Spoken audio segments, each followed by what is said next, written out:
Story number 1. The voice in the basement. You're alone at your rental property. An hour from home, the night thick with silence. A basement light glows, uninvited, through locked doors. This experience happened last night when I had to go check on our rental property an hour away. A camera alert pings movement inside, but the house should be empty. Its stillness wrong. My wife got a notification that there was movement detected from the cameras we had set up in the rental property to keep an eye on the place until we can get it rented. You step inside, calling out, and a voice whispers from the basement, "I don't like the dark." My wife asked if I could go over there to make sure everything was okay and locked up. The light flicks back on as you flee. The voice's plea echoing, chilling your bones.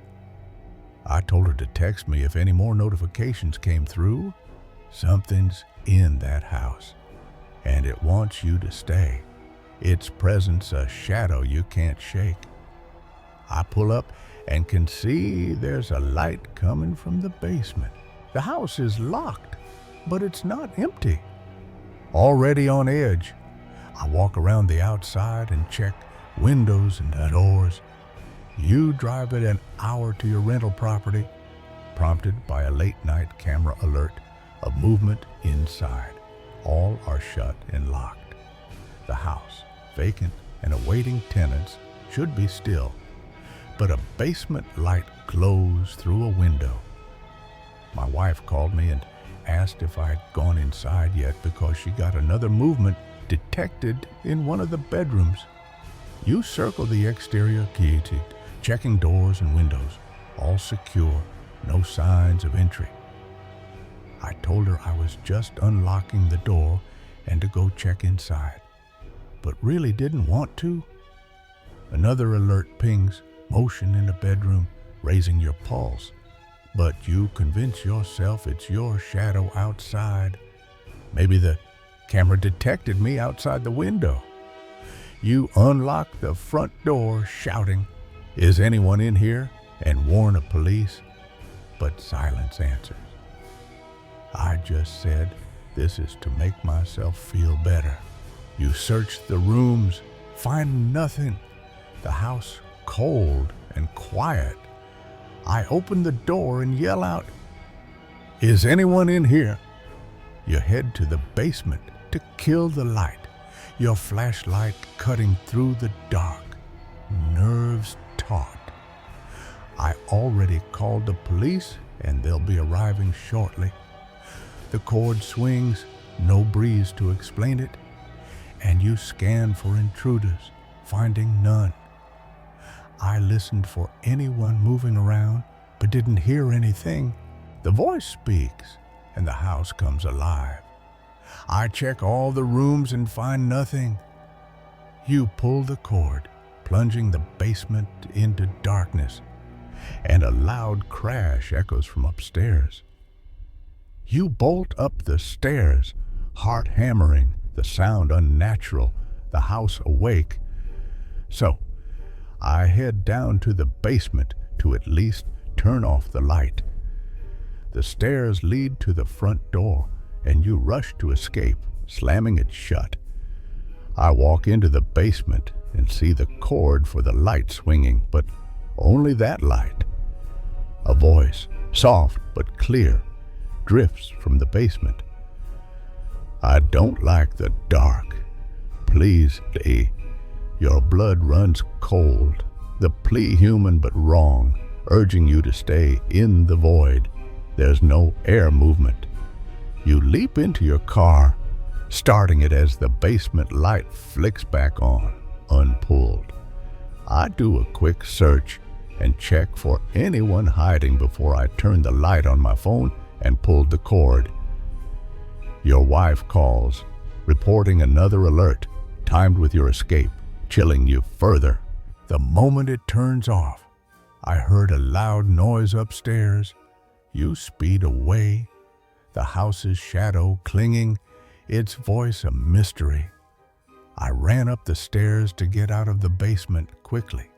You vow not to return, the plea echoing, a presence you can't explain. The basement stairs are right next to the front door.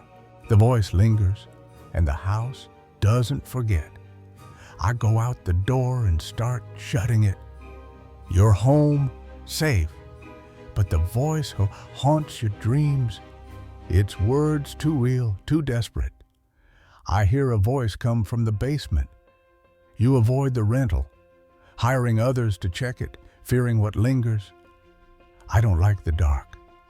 You search online, finding forums, renters, landlords, reporting voices, lights, in empty homes. Please stay. A neighbor mentions odd noises from the property before you owned it. No history clear. I hopped back in my vehicle and turned it on and pulled out the driveway, and I see the basement turn back on. You dig into the house's past, vague tales of tenants, strange events, no answers. I called my wife and told her that I was on my way home.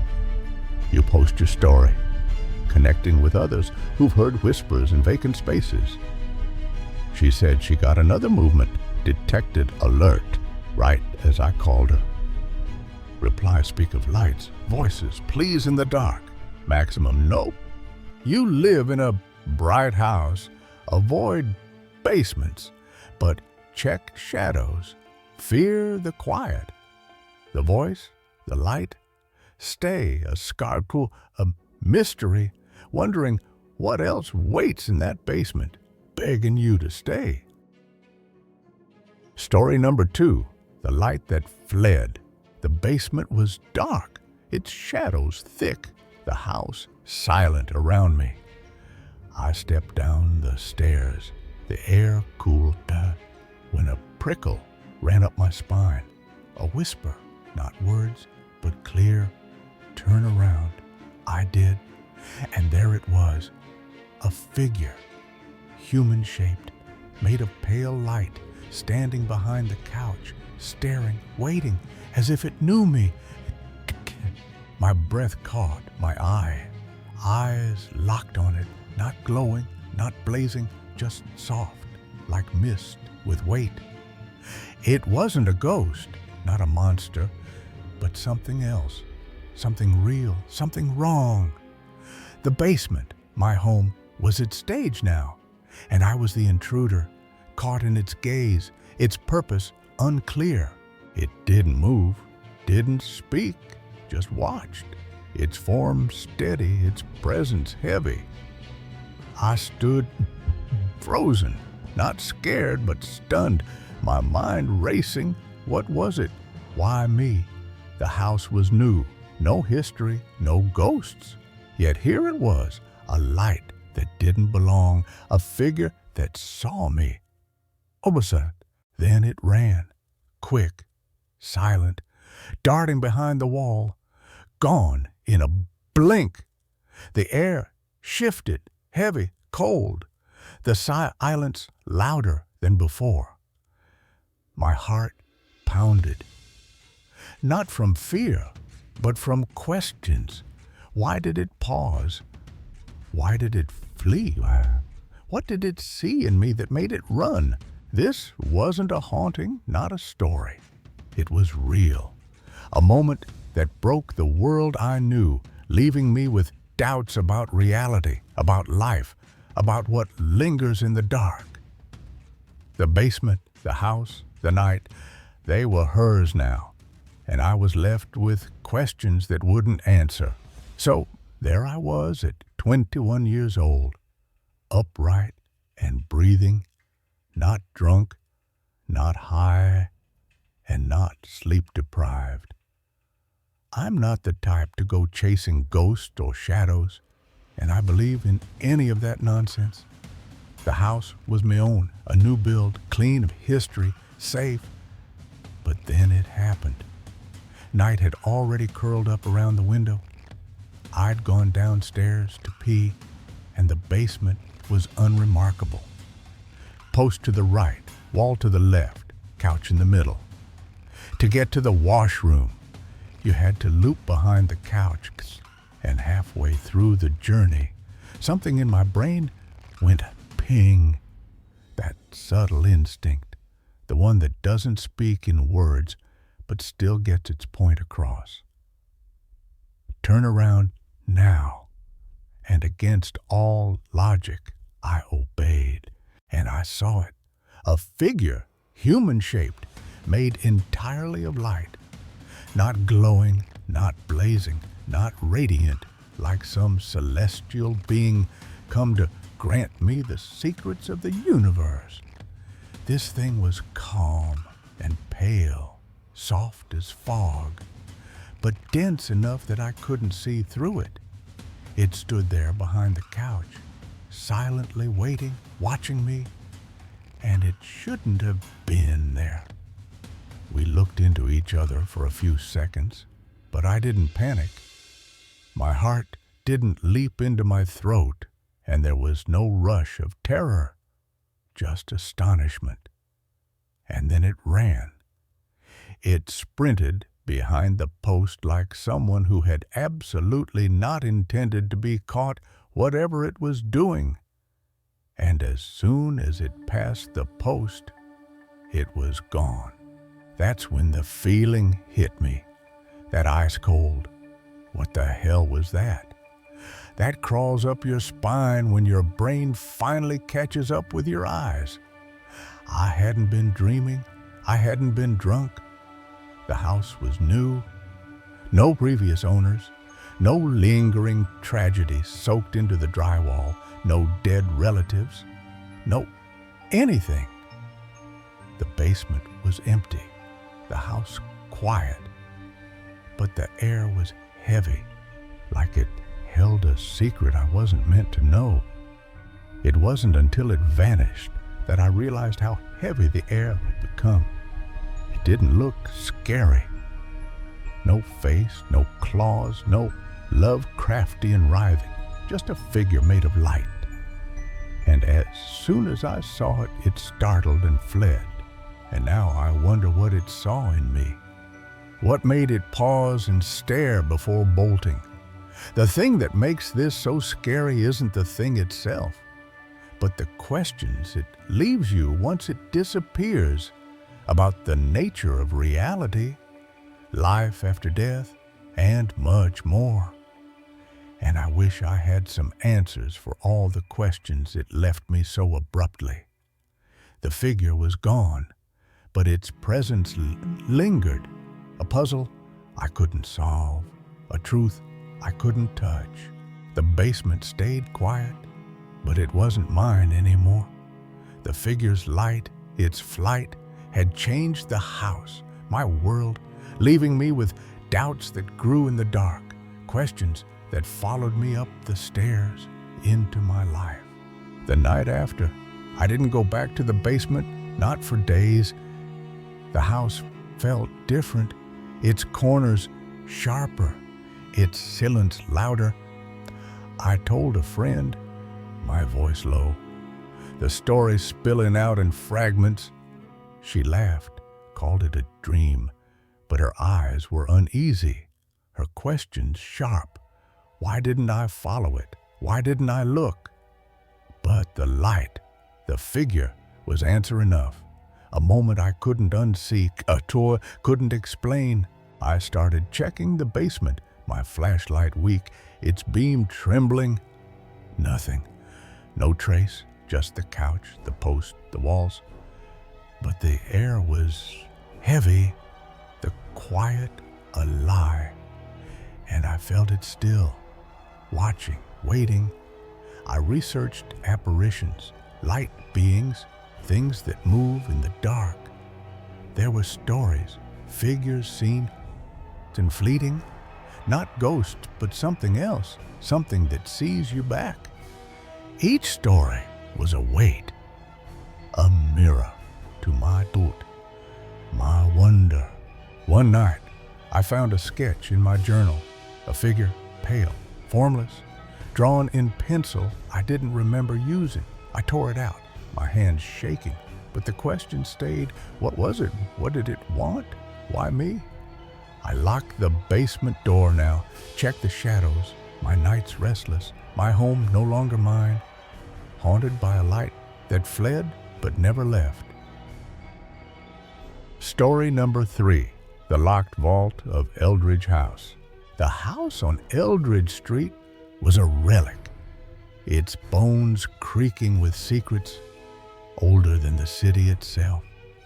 We'd moved in 2 months ago, 5 friends, sharing a crumbling Canadian mansion that felt more like a museum than a home.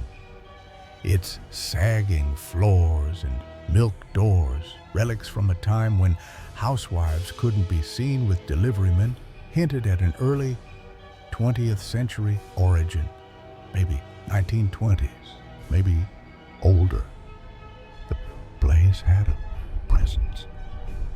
Weight that settled in your chest the moment you crossed the threshold. I'd catch myself holding my breath in the quiet, waiting for something to break the silence. That silence shattered the night I found the vault. I'd asked Rebecca for the house's floor plan, curious about its layout. The blueprint revealed a square meter storage room in the basement, accessible only through the boiler room. I'd never ventured past the boiler room's threshold, its rusted machinery and flickering bulb too unwelcoming. But curiosity pulled me downstairs, my footsteps echoing on the warped wooden stairs. The air grew colder with each step, thick with the scent of damp stone and something metallic, like old blood. The boiler room door groaned as I pushed it open, revealing a darkness that seemed to pulse. I hadn't brought a proper flashlight. Just a dim cat toy with a laser pointer, its weak beam barely cutting through the gloom. The floors were made of concrete that was very eroded, and the walls were also made of some kind of rock material, either concrete or large bricks. The storage room's door was unmarked, its handle cold and loose. I turned it, expecting resistance, but it swung open effortlessly, exhaling a draft that smelled of earth and decay. My heart thudded. I stepped inside. The room was a void, swallowing the light like it resented my intrusion. The room itself was completely empty, and there were no lights and windows. My beam danced across the walls, revealing nothing but rough stone until it landed on the far wall 5 meters away. I saw some wooden art thing hanging on the wall. It was square, carved with geometric patterns that seemed to shift under the light, a figure or symbol looming at its center, too vague to make out. My skin crawled. The air felt wrong, heavy with an intent I couldn't name. I backed out, my pulse loud in my ears. As I crossed the threshold back into the boiler room, my shoes splashed in water. I stepped in a puddle. I froze, confused. I'd walked through that spot 3 times without noticing it. The leak seemed to come from the hot water heater, its base slick with moisture. I decided it was normal and went to bed. But sleep didn't come easily. The house felt awake, its silence no longer empty, but watchful. I lay there, replaying the vault's emptiness, the carving's strange pull, wondering what I'd disturbed by opening that door. The next night, the house spoke again. I was in my basement bedroom, the only one down there, when a strange noise pulled me from sleep. I heard a sound coming from the toilet in the bathroom right next to my bedroom. It wasn't a flush or a drip, but a low, rhythmic gurgling, like something alive was stirring in the pipes. I stumbled to the bathroom, the tills cold under my feet, and found the toilet water churning, bubbles rising and bursting in a steady, unnatural rhythm. I watched, transfixed, for 3 minutes until it stopped, leaving the water still as a glass. I assumed the bubbling in the toilet might have been a quirk of the house and returned to bed, but the unease lingered. Morning brought no answers, only more questions. I messaged my roommates, eager to show them the vault. With Thanksgiving looming, only Rebecca would be home. I teased her about a surprise, and she guessed it was a secret room. She shared that Danny had recently had a dream about finding a secret room in our house.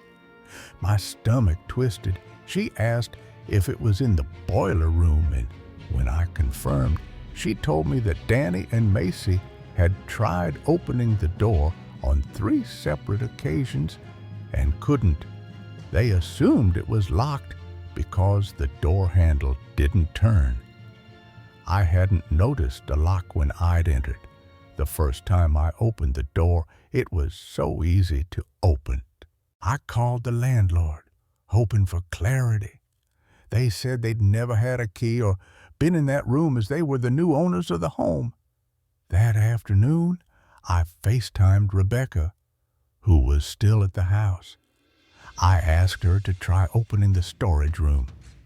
She tugged at the handle, pushed, pulled, nothing. The doorknob wouldn't turn and the door wouldn't budge at all. She left for her family's, and I returned home hours later, determined to try myself. The puddle in front of the door was no longer there, but there was a puddle still under the hot water heater.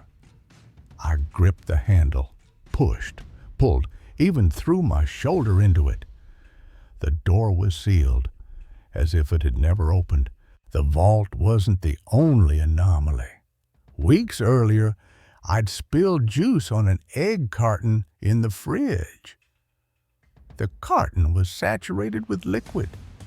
I'd left it, assuming it would stay damp in the cold. But that morning, when I opened the fridge, the carton was bone dry. 3 weeks of soaking gone overnight. I checked daily. I would have noticed it drying. The toilet, the puddle, the carton, the door, each could be explained alone. But together, they felt like pieces of a puzzle I didn't want to solve. I couldn't let it go. The house was different now. Its corners sharper, its shadows deeper. I researched its history, digging through municipal records and old newspapers. The house dated to 1918, built by a reclusive merchant who vanished in the 1930s. No scandals, no deaths, just a quiet absence. But the vault nagged at me. Why was it hidden? Why did it open for me alone? I sketched the carving from memory, its geometric lines twisting into a figure that felt almost human, its edges blurring the harder I tried to recall it. Rebecca and I talked the next day. She was spooked but curious, urging me to contact Danny and Macy. They confirmed their failed attempts at the door, their frustration genuine. I've known these people for 6 years, and they aren't the kind of people up to play pranks. Danny's dream unsettled me most. A secret room described before I'd found it. I asked him to recount it. He'd seen a dark space, stone walls, something on the far wall that felt alive. He hadn't told anyone until Rebecca mentioned my discovery. I didn't share the carving's details, not wanting to taint his memory. The landlord sent a plumber for the toilet who found no blockages, no explanation for the bubbling. The hot water heater's leak was real but small, not enough to pool across the floor. I checked the boiler room daily, testing the vault's door. It never budged. I started noticing other oddities, lights dimming when I passed the basement stairs, a faint hum from the walls at night, like a heartbeat. The house wasn't just old, it was awake, and the vault was its heart. I considered breaking the door down, but hesitated. What if it wasn't meant to stay open? What if the carving wasn't just art? I read about sacred geometry, symbols that held power beyond their lines. The figure in my sketch resembled no known icon, yet it felt intentional, carved to be seen or to see. I stopped sleeping in the basement, crashing on the living room couch instead. The house didn't feel safe anymore, not hostile, but curious, like it was studying me. Weeks later, I tried the door again, alone at midnight. The house was still, my roommates gone for the holidays. I brought a crowbar, half expecting to find the vault empty. My memory, a trick. The handle turned, not easily, but it turned. The door opened, the same earthy draft brushing my face. I stepped inside, my flashlight, proper this time, sweeping the room. The carving was gone. The wall was bare, not even a nail mark. I checked every inch, my hands trembling. The room felt smaller, the air thinner, like it had exhaled its secret. I haven't told my roommates. They'd think I'd lost it, or worse, they'd want to try the door themselves. I don't go to the basement anymore, not even for laundry. The toilet hasn't bubbled, the carton stays dry. The puddles don't return.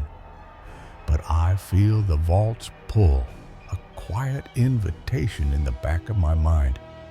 I can't come up with a reasonable explanation for why I was able to open a door that others couldn't, why it locked itself, why the carving vanished. Any insight to the other strange events would be greatly appreciated. The house is ours for another year, but I'm looking for a new place. Eldridge House isn't haunted, not in the way ghost stories are. It's something else, alive, aware, holding on to pieces of itself it doesn't want to share. The vault wasn't a room, it was a door to something I wasn't meant to understand. And every night, as I lie on the couch, I wonder if it's still watching, waiting for me to step back inside. Story number 4, Whispers in the Dark. The basement was my refuge, a quiet corner in a 3-story townhouse where I could escape the world. I'm a light sleeper, the kind who jolts awake at the slightest sound. So I kept a fan humming to drown out the creaks and groans of the old building. For over a year, it worked. My nights were peaceful, undisturbed by the footsteps of roommates or the hum of the city outside. But something about that night felt different. The air was heavier, the darkness thicker, as if the house itself was holding its breath, waiting for something to break the silence. I had fallen asleep to the familiar drone of the fan, my mind drifting in the comfort of routine. But a sound cut through, sharp and wrong, pulling me from my dreams. It wasn't the fan, not the pipes, not the usual noises of an old house settling. It was a voice, low and indistinct, like a secret meant only for me. My eyes tapped open, my heart thudding as I lay still, straining to hear. The basement felt too small, the walls too close, and the darkness seemed to pulse with a presence I couldn't see. The sound came again, clearer now, just beyond the closed window to my left. A whisper airy and intimate, as if someone were standing inside the room, their breath brushing my ear. I sat up, my pulse racing, trying to convince myself it was a dream, a trick of my half-asleep mind, but it wasn't. The whisper returned, its cadence unchanging, its words just out of reach. I fumbled for my phone, its glow a weak shield against the dark, and waited, every nerve on edge, for the sound to betray its source. I live in an above-ground basement in a 3-story townhouse. For some context, I'm a very light sleeper and pretty much wake up in almost any disturbance. The fan's hum was my only defense, but it couldn't mask this. To help alleviate this, I typically play some sort of white noise, whether it be artificial or something like a fan to help drown out any odd bumps in the night while I'm sleeping. I'd been here for over a year, the basement a familiar space, but now it felt foreign, invaded. I've been living in this place for over a year now, and aside from the occasional sounds from my roommates waking up early or an odd nightmare, I have generally slept here without any issue. I was sleeping soundly when suddenly I was awoken by something. I began to sit up in my sleepy state to try to more clearly understand the sound that I had just heard when it repeated itself a second time. It was no dream. It was an incoherent whisper that I heard clear as day coming just a mere 4 foot from my left from the closed window. My hand shook as I grabbed a heavy book from the nightstand, a makeshift weapon, and a can of pepper spray I kept for emergencies. I started to immediately feel panicked, but thinking maybe I was just in a weird state of half asleep, I forced myself to focus, to shake off the fog of sleep. The whisper came again, 3 more times, each one identical, same volume, same cadence, same chilling clarity. My mind raced, torn between rational explanations and the impossible. Was it an intruder creeping outside?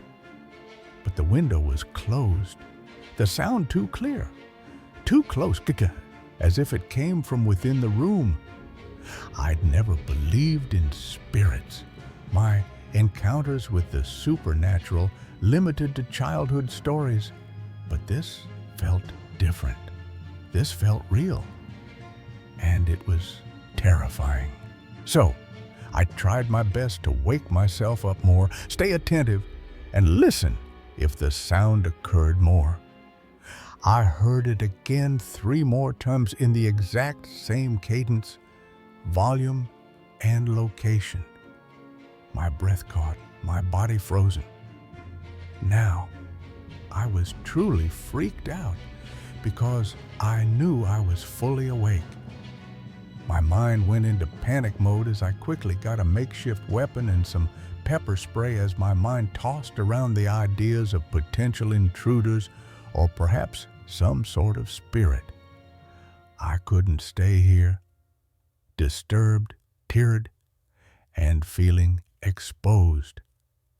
I decided to head up to the main level of the house to keep watch and be out of potential reach for whatever was scoping out or was in the basement. I climbed the stairs, my footsteps echoing in the silent house. The pepper spray clutched tight. The main level was dark, the only light a faint glow from the street outside.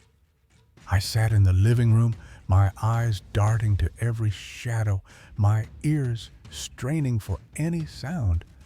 For 40 minutes, I waited, trying to convince myself it was nothing, a trick of the mind, an echo of a dream. Then it came, a series of knocks, deliberate and uneven, on the glass window. 6 sharp taps, not rhythmic, but intentional, like a message meant to be heard. I waited in complete silence for about 40 minutes, just starting to subtly convince myself that maybe it was all just a ruse or a trick of the mind, when a set of repetitive, intentional knocks came at one of the glass windows. It knocked 6 times. A light knock that wasn't rhythmic in the slightest. My heart hammered, my grip tightening on the spray. I scanned the windows, but the darkness outside revealed nothing. Was someone out there, hidden just beyond the glass? Or was it something else? Something that didn't need footsteps to move? I couldn't tell, and that uncertainty was worse than any answer. One of my roommates shuffled downstairs, bleary-eyed, heading for a glass of water. I spilled everything, the whispers, the knocks, the fear that had driven me upstairs. We searched the house together, inside and out, flashlights cutting through the night. The porch was empty, the windows unmarked, the ground undisturbed. No footprints, no signs of anyone sneaking through the shadows. Not too long after this, one of my roommates came downstairs for a late-night drink of water, and we ended up searching through the property, both inside and out, and checking the porch together to see if we saw any traces of anything.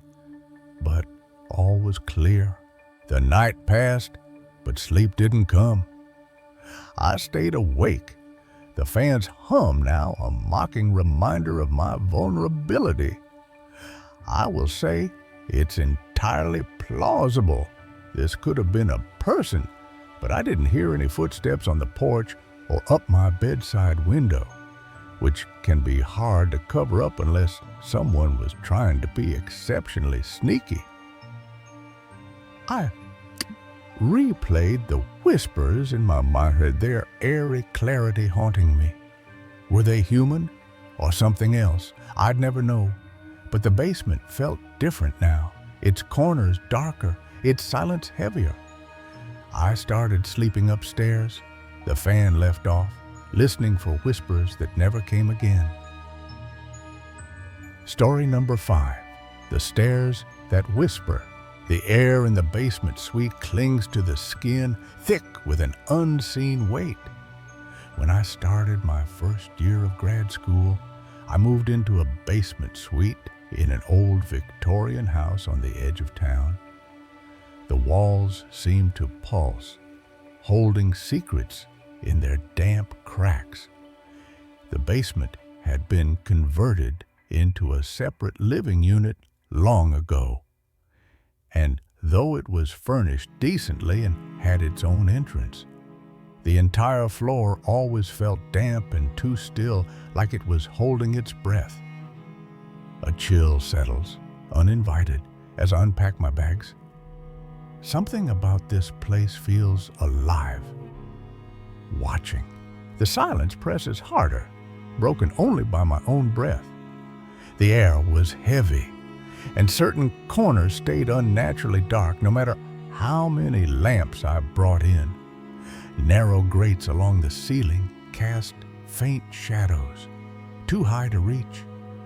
There were no windows, only narrow grates along the ceiling that were high and impossible to see through. The old house above creaks, a reminder of the landlady's presence. The only connection between the main house and the basement was a locked stairwell behind a heavy door in the laundry room. but the quiet feels wrong, like a prelude to something unseen. The night deepens, and a sound cuts through the stillness. About 2 weeks in, I was woken up by the sound of footsteps on the stairs. Wood groans under an invisible weight, descending toward me. The lights were off, and the room was soaked in pitch darkness. My heart stumbles, expecting a knock or a voice. I listened, but there was no knock and no call. Just these steps descending the wooden stairs and the way they were walking. The rhythm is unsteady, unfamiliar, raising the hairs on my neck. The footsteps halt, and the air grows heavier. It was like someone was unfamiliar with how loud they were being. Or maybe they just didn't care. A creak echoes just outside my door, a shift of weight I can't explain. The floorboards just outside my bedroom creaked. At first, it was just a groan, then two, then a shift. Like a weight being adjusted, I hold my breath, my body rigid with fear. I didn't move. I could barely breathe. My door was locked. The unknown presses closer. A presence I can't escape.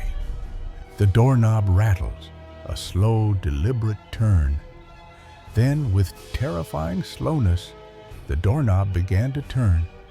It rattled softly once and then again.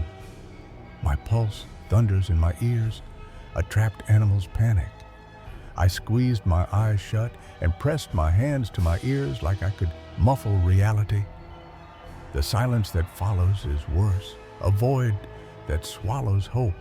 I felt like a rabbit pinned under a hawk's shadow, completely helpless. Then silence.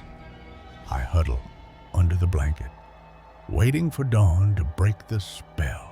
The morning light filters through the grates, but the unease lingers. When the morning sun finally crept through the high gray windows, I emerged shivering and exhausted. The door was still locked. Nothing had been moved. I checked the stairwell door, its lock untouched, yet the air feels tainted. But the sense of wrongness hung thick in the air. I try to dismiss it as a dream, but the memory of those steps haunts my every night. The basement becomes a prison, its walls closing in with every breath. For weeks, I adapt to the dread, stacking chairs against the stairwell door. I told myself it had been a dream, it had to be, but I never slept comfortably there again. Sleep comes in fits, broken by the echo of footsteps in my mind. I stayed there for 2 years, always too busy or too broke to move. I stacked furniture in front of the stairwell door most nights and kept a flashlight and kitchen knife under my pillow. The landlady never mentions the stairs, her soft smile hiding something I can't name. I learned to live on edge, coffee my only ally against the exhaustion. The graduation night approaches and I escape to a hotel. The night of my graduation, I booked a hotel downtown. My parents couldn't fit in the apartment anyway, and I didn't want them anywhere near that place. The bed feels like freedom, the silence a balm to my soul. That night in the hotel, I slept like the dead. It was bliss. But the relief is temporary. The stairs whisper follows me in dreams. I leave the basement behind, its secrets locked in its damp walls. Years later, curiosity pulls me back. I visit the old house, now rented to a new tenant. The landlady's gone, replaced by a younger face. It wasn't until many years later, in fact, that I dared ask the new tenant what they thought of the place. They paused and said, "You mean the stairs?" And that's all they would say. Their words confirmed my fear. A shared unease passed down through the floors. I stand outside, the basement's pull still strong. Its whispers a mystery I'll never unravel. The house stands silent, but its story lives on in me. Story number 6, The Shadow on the Balcony. The house stood quiet, its normalcy a lie, hiding a deeper truth. A few years ago, my wife and I rented this 2-story house with a basement on the outskirts of town.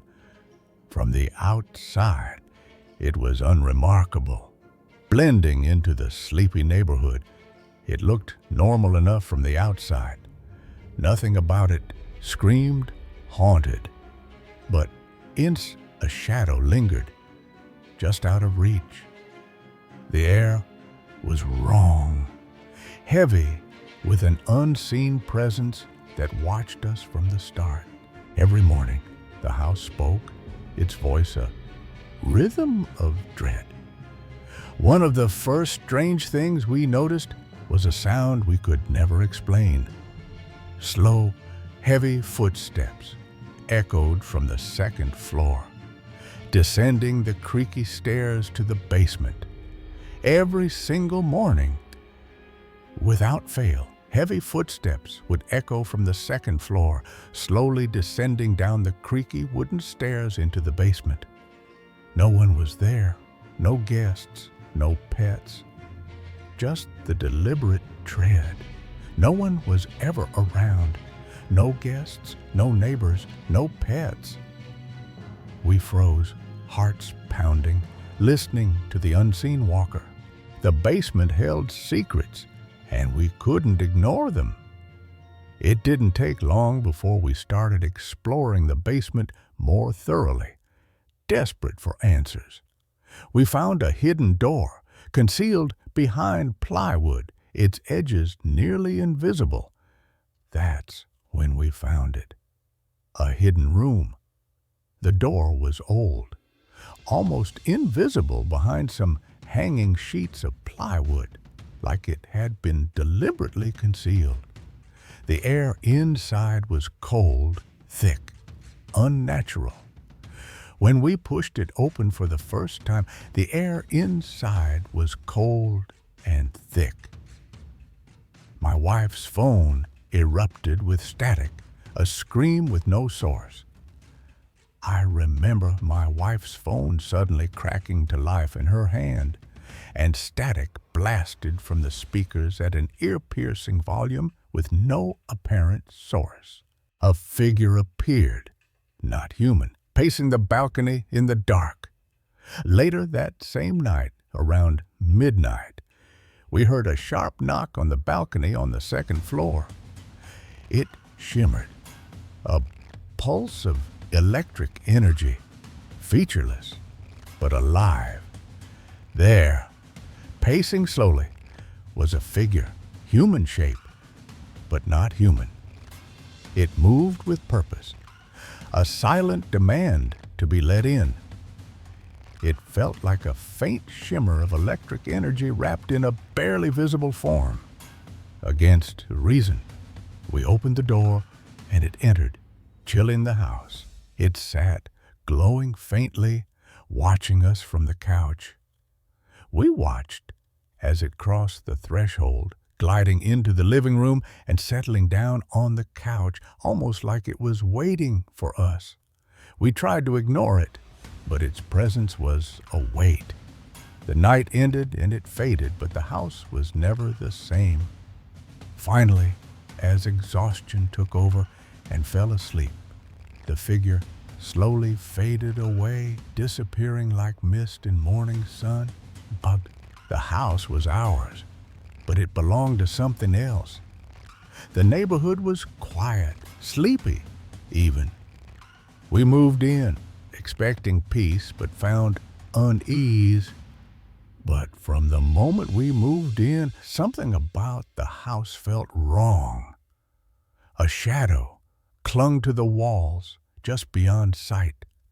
It was subtle at first, almost like a shadow lurking just beyond the edges of sight. The footsteps were our first clue, a daily ritual of dread. Just these slow, deliberate footsteps descending into the depths below. We stood, listening, questioning what walked unseen. We'd listen, frozen in place, wondering who or what was walking those stairs. The hidden room was a discovery we couldn't unmake. Its door was old, sealed by intent, its contents a mystery, like it had been deliberately concealed. The static from my wife's phone was a warning, cutting off as if silenced, then cutting off as suddenly as it had started. We exchanged glances, fear unspoken. We exchanged uneasy glances, but said nothing. The room felt alive, its cold air pressing against us, urging us to leave. We didn't speak of it, but the house's pulse grew heavier. A friend visited, his mind clouded by synthetic weed. The night before our wedding, a close friend of mine came over to hang out. We smoked some spice, synthetic weed or so. He spoke of a ghost whispering threats, leaving scratches. But he started telling me about a ghost that had been following him around the house, whispering for him to leave.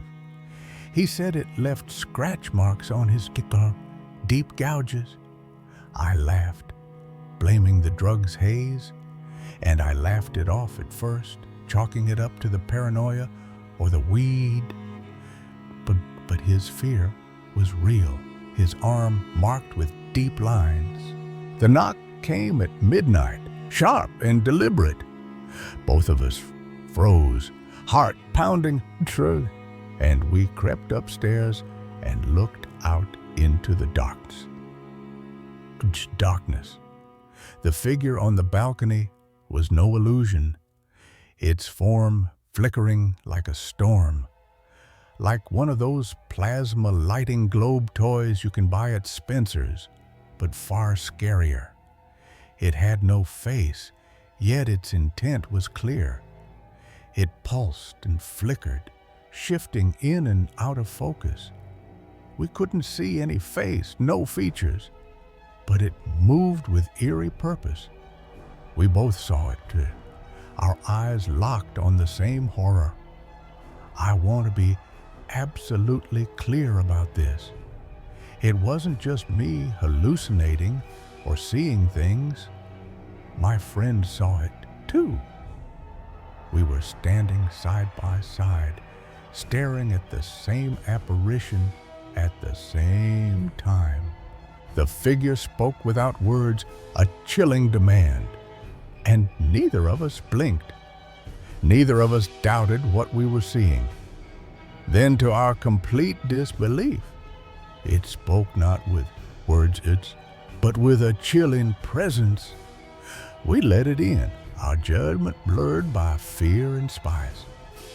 It wanted to come inside against every instinct and all common sense, probably because we were still under the haze of that terrible spice.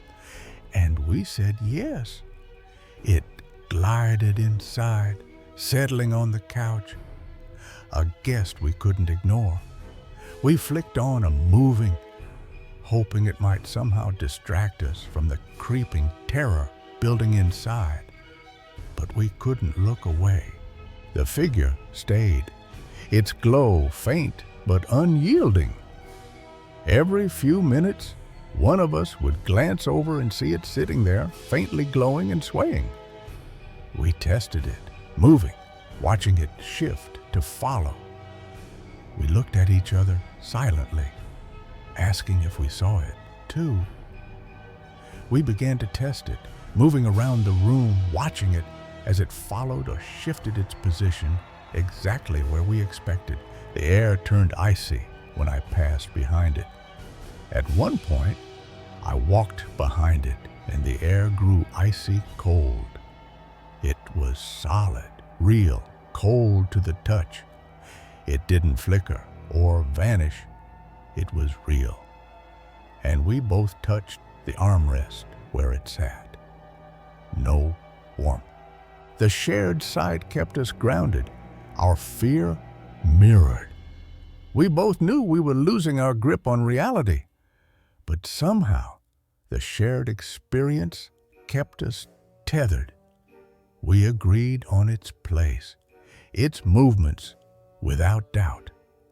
If it had been a hallucination, why were we able to point out its exact location independently and agree perfectly every time?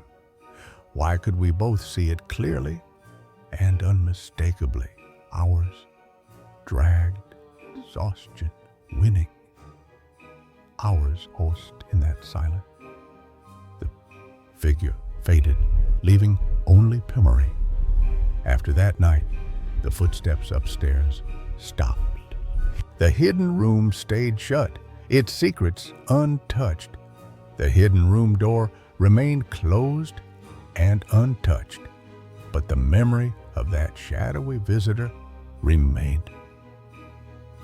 We left the house, fleeing its weight. We moved out soon after anyway, and never went back. The shadow lingers in my mind, its purpose a mystery, but I do wonder what the hell that was. The house stands, its balcony empty, but I feel its eyes still watching. Story number 7, The Bear That Watched. The house wasn't just empty, it was alive, traveling for work. Ethan often stayed in his brother's inherited home, once owned by their step-grandparents. Its walls held memories and something darker. I would stay in a house where my step-grandparents used to live, but my brother owns it now after they both passed away. A lot of their stuff is still there, furniture and other belongings. The air was heavy, tainted by a past Ethan couldn't escape. My brother was barely ever there, so he didn't mind me staying there while I worked. Free lodging was tempting, but the house resisted. And as it was free lodging, I figured, why not? The past clung to every corner, a shadow of cruelty. Now, my step-grandfather was not a good man. In fact, the reason I moved away was because there was a court case where he pled guilty for child molestation, and I was placed in foster care and moved to a new city. Ethan's unease was immediate, but he pushed forward. So, I felt uncomfortable being in that house in the first place. But he was gone, and I was older now, so I gave it a try. He toured the house, sealing off its secrets. The first day in the house, I took a tour. I closed my brother's bedroom door and swam with my nephews and set up camp in the living room.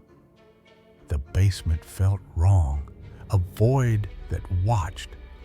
Then I went into the basement to turn on the water and heat. The doors defied him, opening against his will. When I went down there, I snooped around a little. Just a bunch of boxes and their old stuff. I headed back upstairs, closed the basement door, ate supper, and went to work.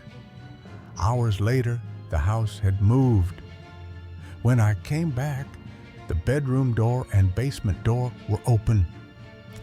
Ethan tried to dismiss it, but doubt gnawed. That was odd.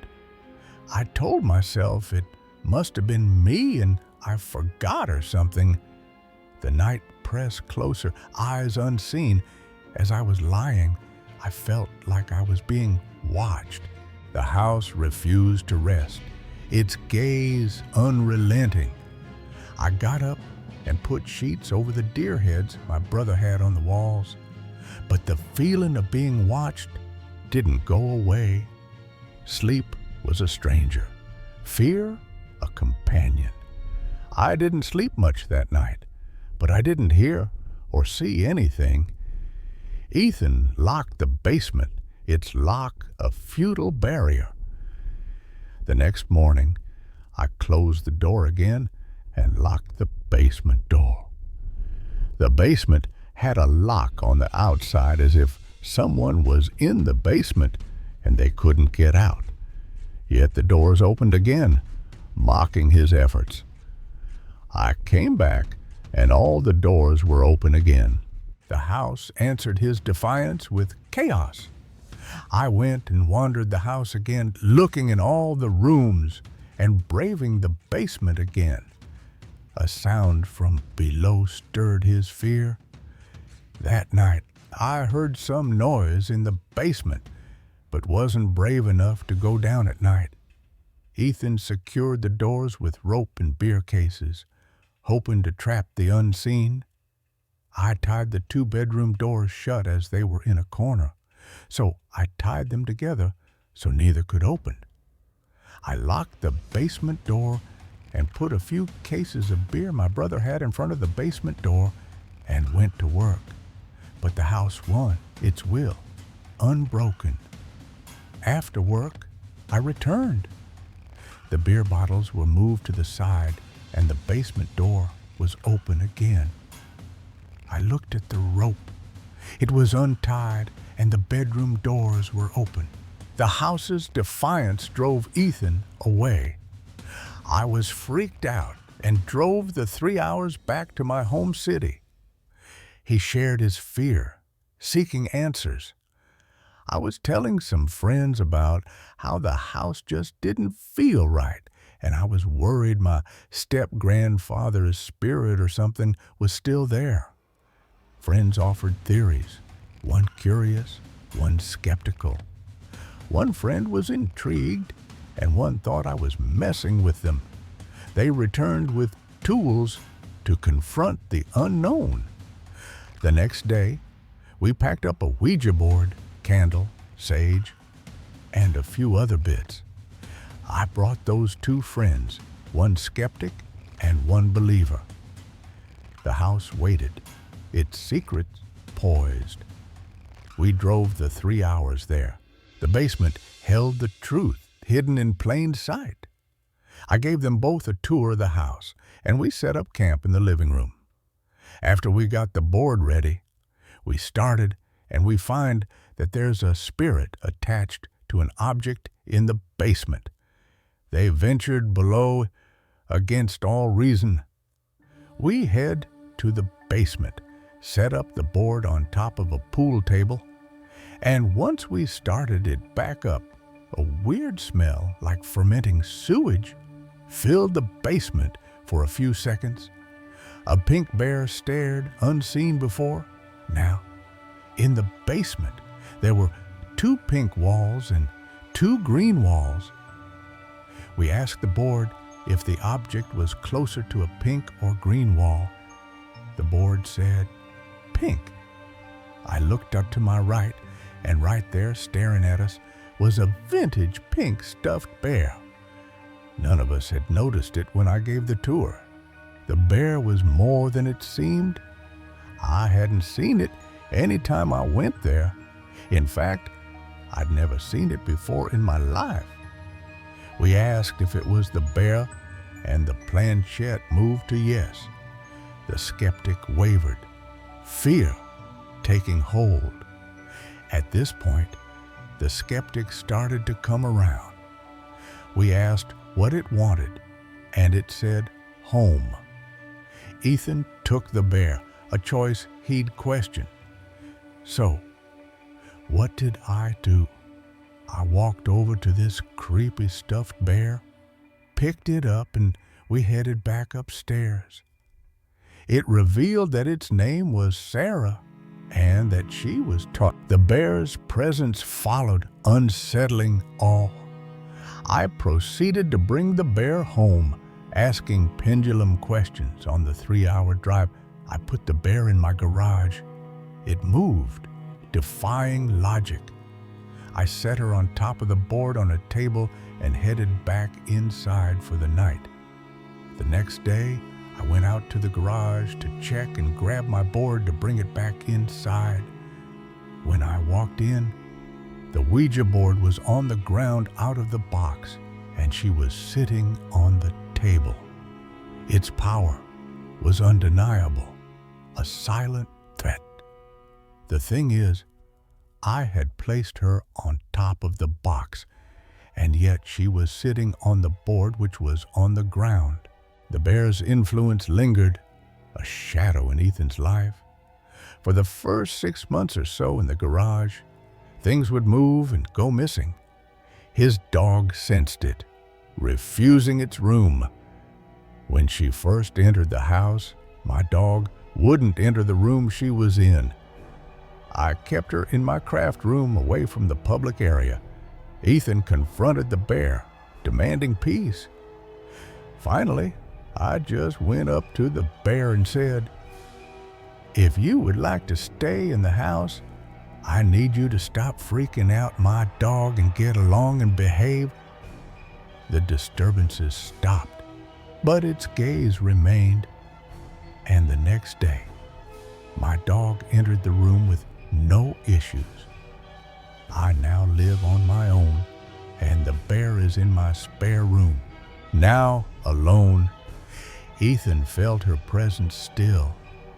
She's well behaved, and nothing has happened in the year I've lived here, but doubt gnawed, her silence suspicious. I still think she's here, though, but I've yet to find someone brave enough to talk with her again. He researched the house's past, finding no record of a Sarah, only whispers of tragedies tied to his step-grandfather. Had her spirit latched onto the bear? Or was it something else? Bound to the house, Ethan joined a paranormal forum sharing his story. Others reported similar objects, dolls, toys, moving, tied to lost children. The bear wasn't just a relic, it was a vessel. A package arrived, no sender, with a pink fabric scrap inside. It matched the bear's fur, a silent message. Ethan burned it, but Sarah's eyes watched, a presence he'd never escape. The bear that watched wasn't just a toy, it was a bond to a past that refused to rest. Story number 8, The Whisper Beneath the Chains. You're alone in an old house, chatting on the phone, when heavy thuds shake the door, but no one's there. What's trying to get in? A prank or something tied to the cursed land your family calls home? The basement door, chained for years, trembles violently, as if something trapped below wants out. Children's voices echo in the night, calling you to play, their laughter chilling in the dark. You flee, but the whispers follow. Is it the curse of your ancestor, or something buried with the treasure? At 15, my aunt was alone in her grandparents' old house, a creaky relic on a quiet plot. When my aunt was about 15, she stayed home alone during the day while her grandparents and brother went into town to buy groceries.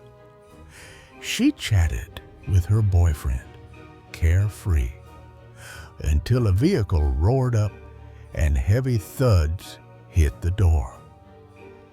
She spent her time on the phone speaking to her boyfriend. She said she heard a vehicle drive up, and a minute later someone knocked on the door. No one should be here. She told her boyfriend that she had to let him go because she thought her grandparents were back from the store. She said it sounded like they were kicking the door with security boots on. Peering out, she saw no cars, only silence. So she looked out the window and saw no cars. Alarmed, she called her cousin Clara, who carried a shotgun, and her boyfriend for backup.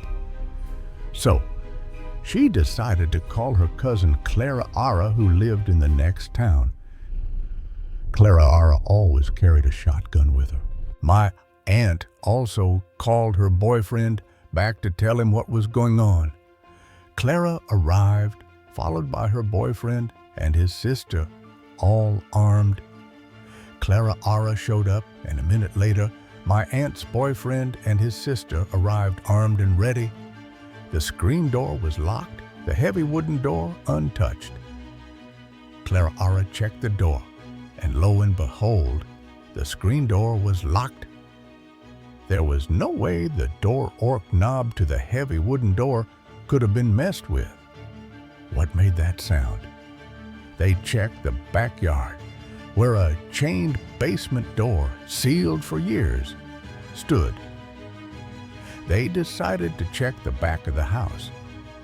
In the backyard, there was a basement entrance with an old wooden door that had been sealed shut with heavy chains for years.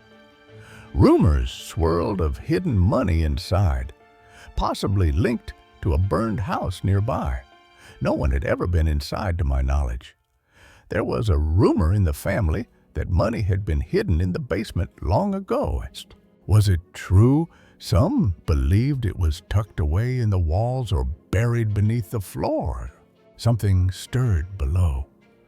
The family reached toward of a tunnel connecting the basement to a shed in a ruined house down the road where migrant workers and children died in a fire. Others thought that there was an underground tunnel connecting the basement to both the old burned-down house down the street and the shed. Though no one had ever found proof, Clara and my aunt descended to check the chains. My aunt and Clara Ara walked down the steps to make sure the door was still locked. A cold gust rushed past them, and the chain door shook violently as if something fought to break free. And as they were making their way back up, they both felt a gust of cold air pushing past them, rushing down. Suddenly, the basement door, still bound with thick chains, began vibrating horribly as if something inside was trying to break free. The chains rattled violently. What was trapped inside? They fled upstairs, hearts pounding. At night, my aunt saw a flashlight flickering in the shed. There was an old shed on the property, and at night, my aunt said she could see someone inside with a flashlight just looking around. The burned house down the road, a grim landmark, seemed to reignite in phantom flames. Down the road stood the remains of an old burnt-down house. You had to pass that house to get to my family's home. Supposedly, it had been a residence for migrant workers and their families. Everyone inside had perished in a fire, including children. My aunt said that many times they would see what appeared to be the old house engulfed in flames. Her father saw a red ball bounce in there, a ghostly echo. Whenever my aunt's father passed by that house, he would see a red ball bouncing outside of it. What haunted this land? Her grandmother, Teresa, heard cries of women and children ignored by the sheriff. Sometimes my grandmother, Grandma Teresa, would hear the screams of women and children and would call the sheriff. But the sheriff never took her seriously, thinking she was making up the stories. My uncle and grandfather would rush over to put out the house, only to find no fire, no smoke, just an eerie silence. The nights were alive. The house grew stifling, with only one window for relief. She said she hated the nights because it would get unbearably hot with only a single window near the front or back door for cooling. Children's laughter filled the dark, pulling a wagon, calling, "Come out and play!" At night, she could hear children playing, pulling a wagon and laughing. It happened frequently. She would cry and beg her parents to let her sleep in their room, and her grandmother would make a little bed on the floor next to theirs. It was terrifying because she could hear the children, but there were no street lights. It was just complete darkness. The ghostly voices would chant, "Come out and play. We want to play with you." Their voices chilled her soul, and she still shudders when she shares that story. Family lore blamed Abuela Rosa, a rumored witch whose curse followed them. I don't know exactly what happened to that house, or if my family still owns the land. Many people have told me that all the hauntings were because my great-grandmother Abuela Rosa was a witch who practiced brujeria.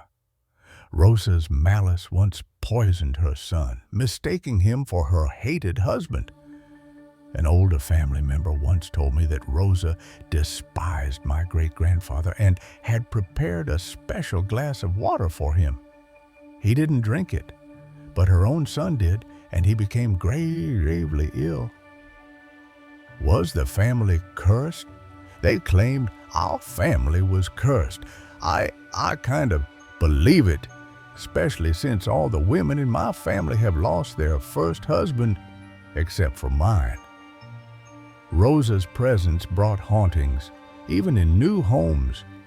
Wherever Rosa lived, hauntings followed.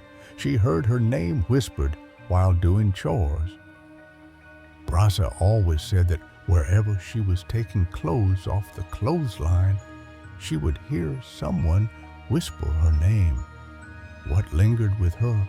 The basement held secrets. They broke open the chain door, seeking the fabled treasure.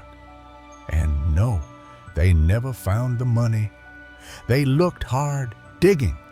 Once they finally managed to break open the basement door, stepping inside, the air was thick and heavy.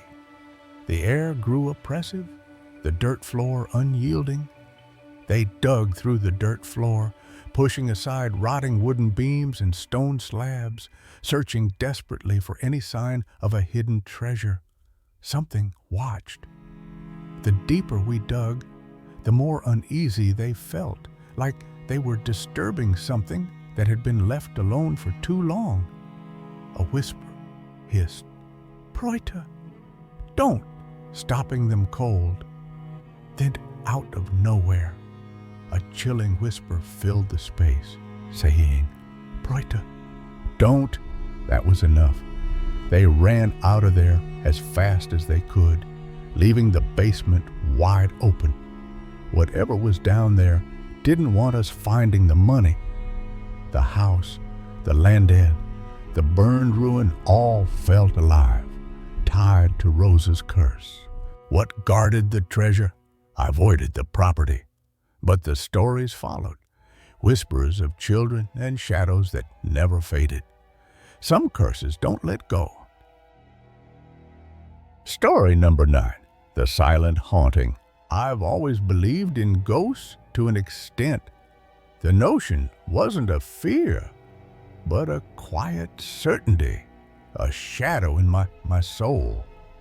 My world was silent, but the unseen whispered, their presence a hum I couldn't hear. I was raised Christian, and now I'd say I'm more spiritual than religious. But that sense of there being something more never quite left me. Faith had softened. Yet the veil between worlds felt thin, always near. I lived in a quiet bubble, deaf to the murmurs of spirits, until one night they reached out. My room was my haven, but havens can hide unseen guests. The dark was my home, but it held secrets, waiting to touch me. I didn't seek the unknown. I don't fear the idea of spirits. They were there, lingering, not foes, but mysteries. I think they exist and think sometimes they try and get our attention, but I don't invite anything in intentionally. I kept my distance, my life a shield against their call. Spirits were shadows, their efforts lost in my silence. I lived simply, my nights a void, their whispers unheard. The world was mute, but something was stirring, patient, unseen. I slept, my aids off, the night a blank canvas, ready to paint its mark. My silence was my world. I don't touch Ouija boards or do rituals or anything else. Ouija was a trap. Rituals a door I left shut. I didn't chase ghosts, I let them be. Their presence a quiet guest.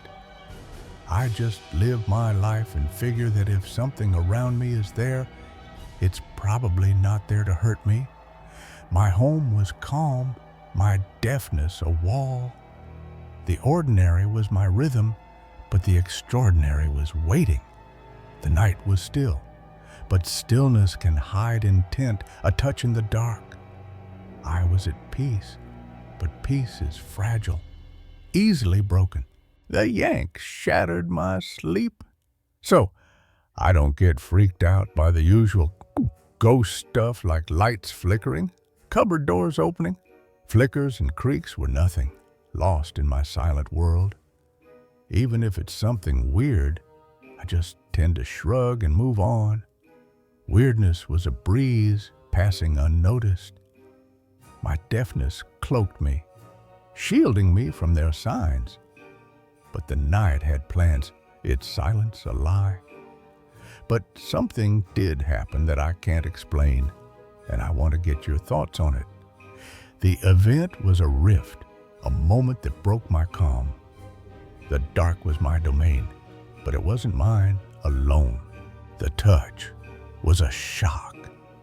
It was the middle of the night. The hour was unknown, the world a void. No idea what time exactly, but I was asleep in bed. Sleep was deep, my dreams a fog. I'm deaf, by the way, and I didn't have my hearing aids in, so everything around me was completely silent.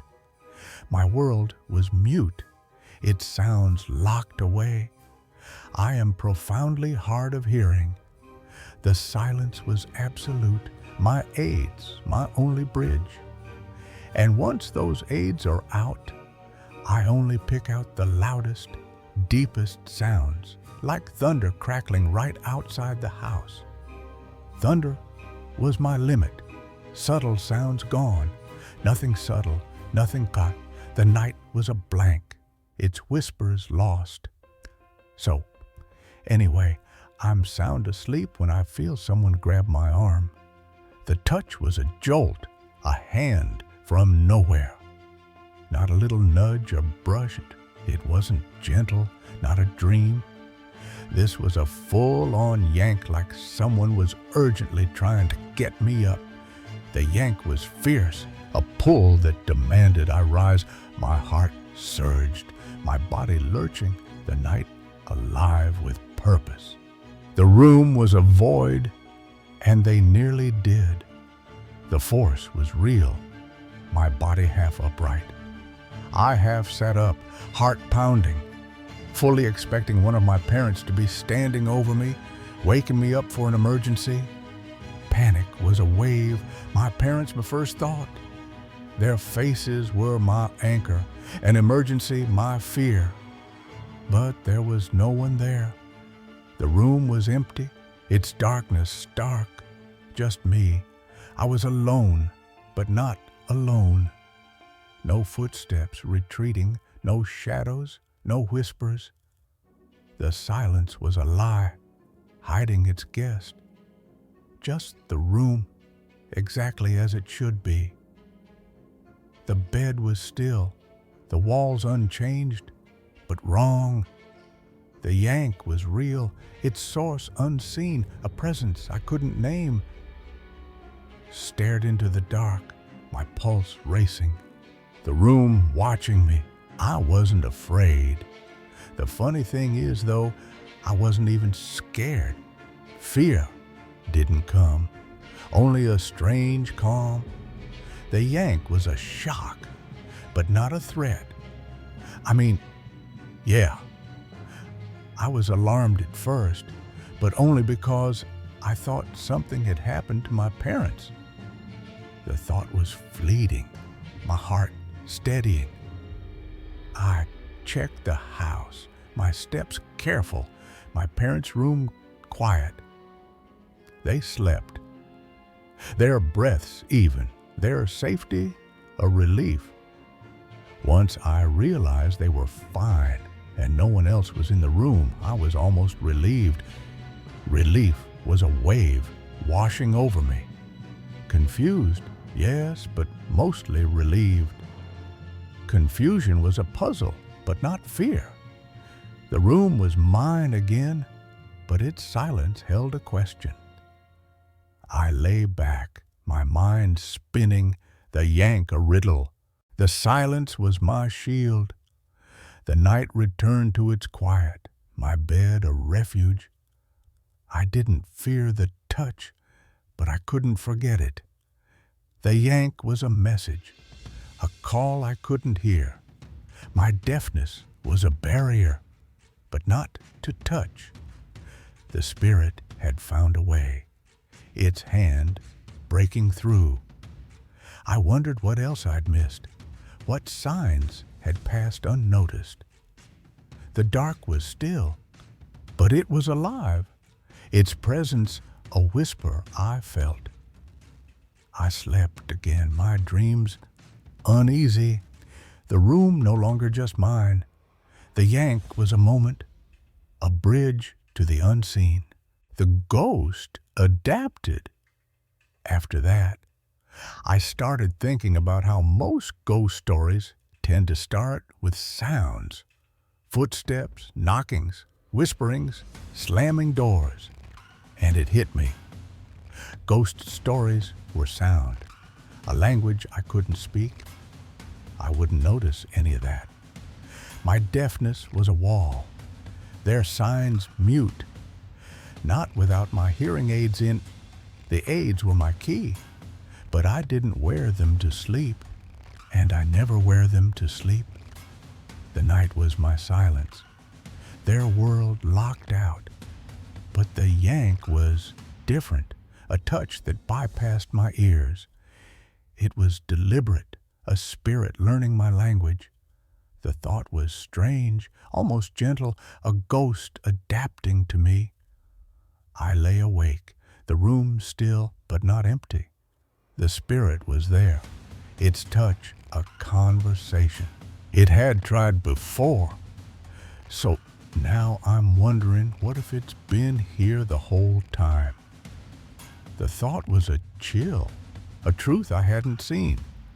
What if the spirit had been knocking, whispering, moving things, unseen, unheard?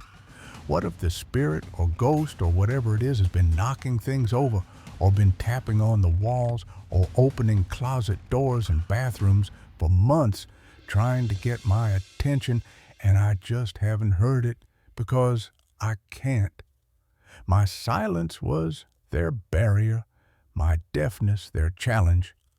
The house was alive, its walls humming with efforts I'd missed.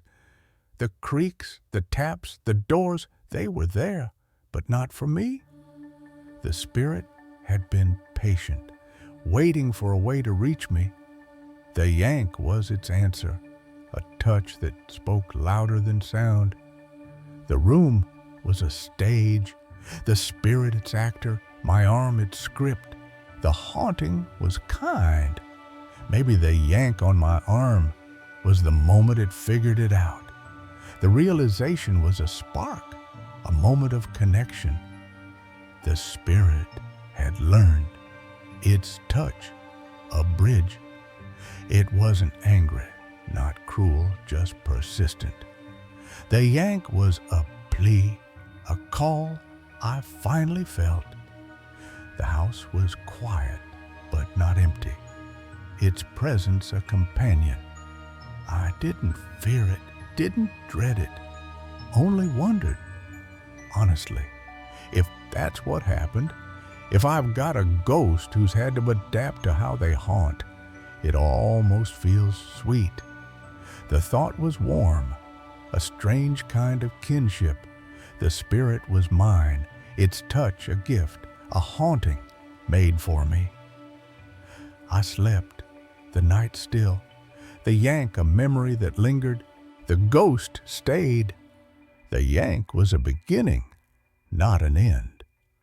The house was alive, its silence a language. I didn't hear the whispers, but I felt them now. The spirit was patient, its touch a saying, I lived on, my aids off at night, my world quiet. But the ghost was there, its presence a constant. The yank was a moment, but the haunting was forever. The room was mine, but shared. It's dark, a home for us both. I didn't seek it, didn't fear it, just let it be. The silent haunting was my companion. Its touch, a whisper I couldn't hear. Don't fear the touch. Don't ignore the silence. Story number 10, The Phantom Knocks. The house never felt like home, and that night, it felt like a trap. My brother, Jake, and I shared a modern place, all clean lines and new paint, but something about it prickled my skin. Alone with our Labradors, Duke and Luna, I sat on the couch, the TV's glow the only light. The house my brother and I shared. The dogs, usually sprawled out snoring, paced the living room, their claws clicking on the hardwood. Then it came, a heavy, angry pounding from below, the garage or basement, a loud, angry banging. Not a knock, but a demand, like someone was slamming a fist against wood. Who pounds on a door in the dead of night? The sound wasn't random, it had intent. The banging grew faster, each hit shaking the floor, rapid, heavy slams, like someone was pounding on a door. I froze, my breath shallow. The garage had a swinging door, no lock, no knob, just a panel you could push open. The garage had this strange swinging door that didn't have a doorknob. Why bang when you could walk in? The only other door down there led to a crawl space, a dark that sealed cavity under the house. Duke growled, his hackles raised, while Luna bared her teeth at the basement stairs. Was something trying to get out or get my attention? The dogs knew more than I did. Their barking filled the house, frantic, refusing to go near the stairs. The dogs were losing their minds, barking furiously. I stood at the top of the basement steps, flashlight shaking in my hand, the beam catching nothing but shadows. The banging stopped, then started again, slower, deliberate, like it was taunting me. It felt like the knocking wasn't just random noise. My heart hammered. I called for Duke and Luna to follow, but they planted themselves by the couch, eyes locked on the darkness below. What could scare two guard dogs into staying put? The silence between knocks was worse. I backed away, my mind racing. A stranger in the garage? Something in the crawl space? The only other door down there was an access panel to a sealed crawl space. I wanted to check, but the dog's fear held me back. Panic clawed at my chest, panic started rising in my chest. If this was a break-in, the dogs would protect me. If it was something else, I didn't want to know. I grabbed my phone, ready to call for help, but the signal was dead. Was I alone, or was the house hiding something? Upstairs felt safer, but not safe. I herded the dogs to my room, locking the door, telling myself it was a prank, a raccoon, anything but what my gut screamed. I decided to go to bed. The dogs curled up by the bed, still growling at every creak. Sleep didn't come.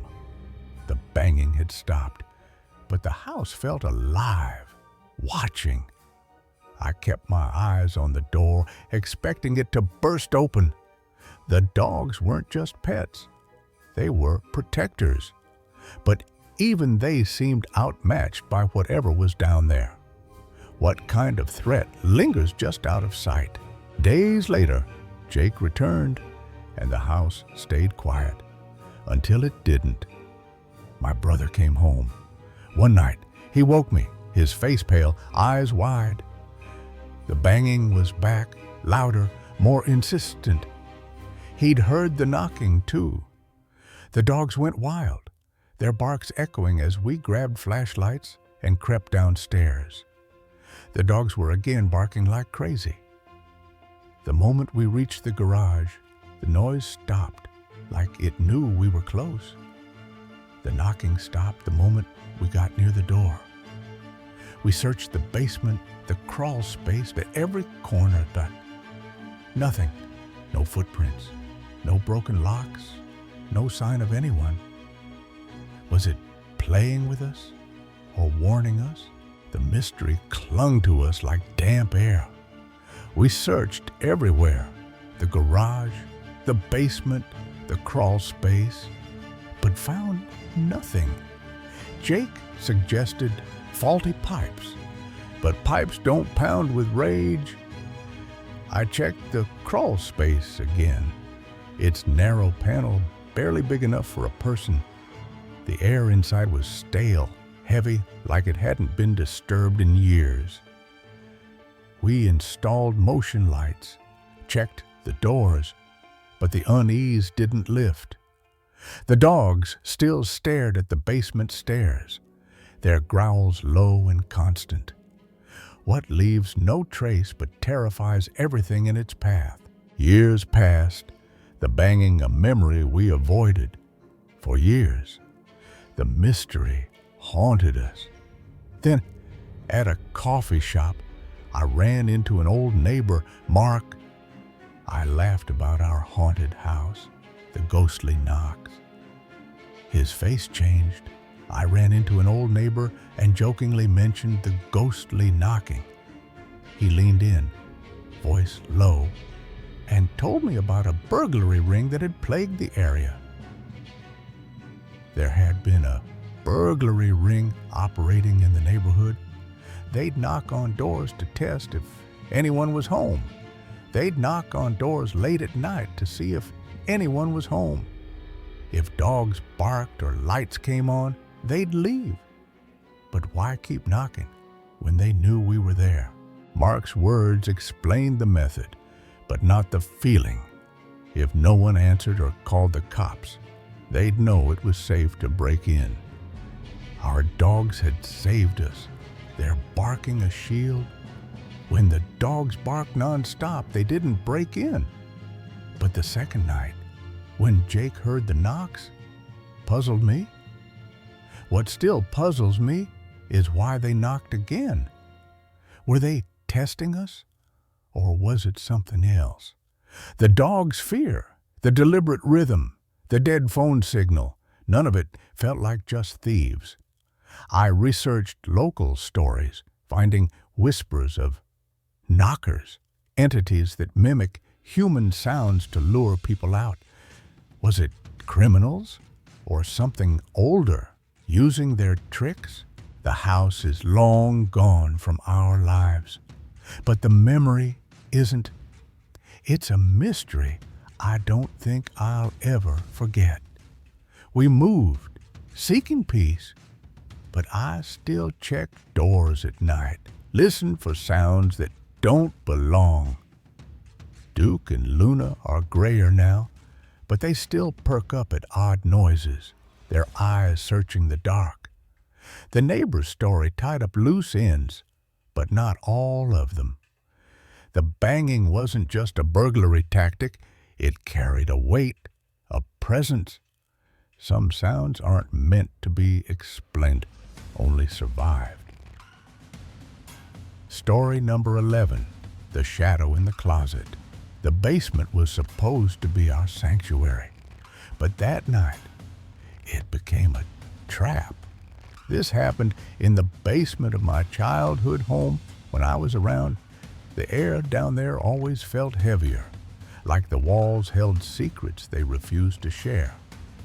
My friend Jake and I were sprawled on the couch, the glow of a DVD menu casting jagged shadows across the room.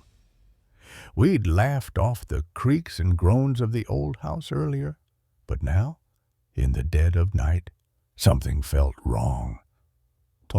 The TV's yellow light burned my eyes, but I couldn't look away. I recall waking up to the bright yellow selection screen looping its grating music. The room was too quiet, the kind of silence that screams danger. To the left of the TV stood a narrow closet, its door slightly open from when we'd grabbed blankets. And perhaps we didn't close it all the way. That gap in the door seemed to pulse, drawing my gaze like a magnet. Then I saw it, a shadow that didn't belong. Right in front of the TV on the left-hand side was this tall, skinny black shadow, obstructing the bright yellow color of the screen. It wasn't just a trick of the light. The figure was solid, yet formless, a towering mist that swallowed the glow. My heart stopped as I realized it wasn't moving until it did. Almost as if the shadow noticed me looking at it, the mist quickly drifts into the closet next to the TV.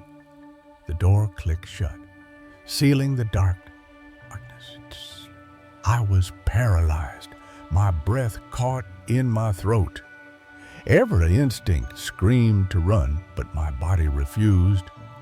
I just sat there hoping I was seeing things or that this was a nightmare I'd wake from.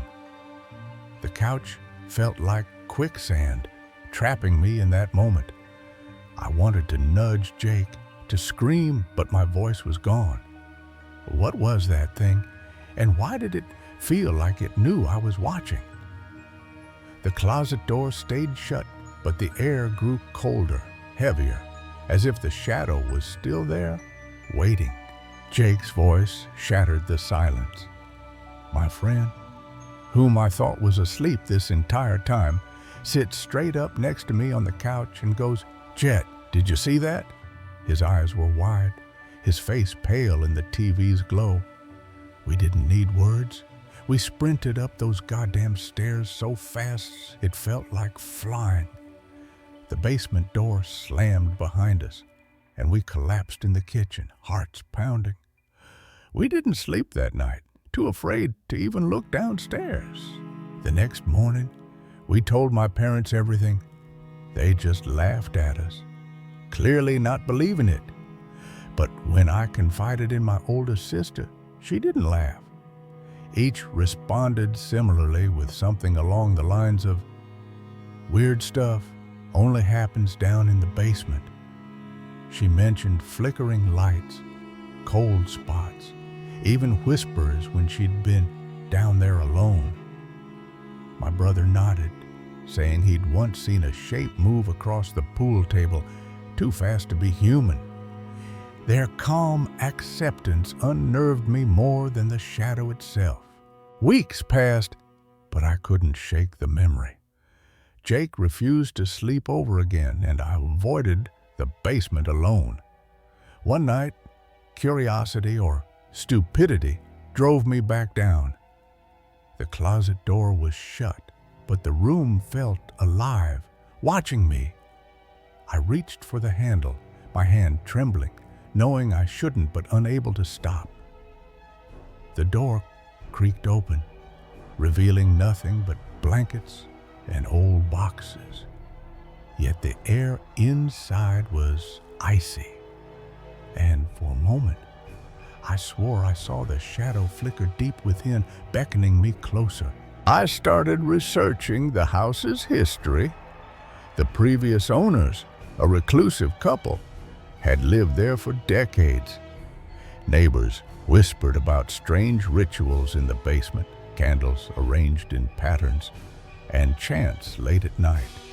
The couple vanished in the 80s, leaving behind only rumors. What if they'd summoned something? What if it never left? The closet, I learned, had been built over a sealed-off section of the foundation, a space no one could access. The thought made my skin crawl.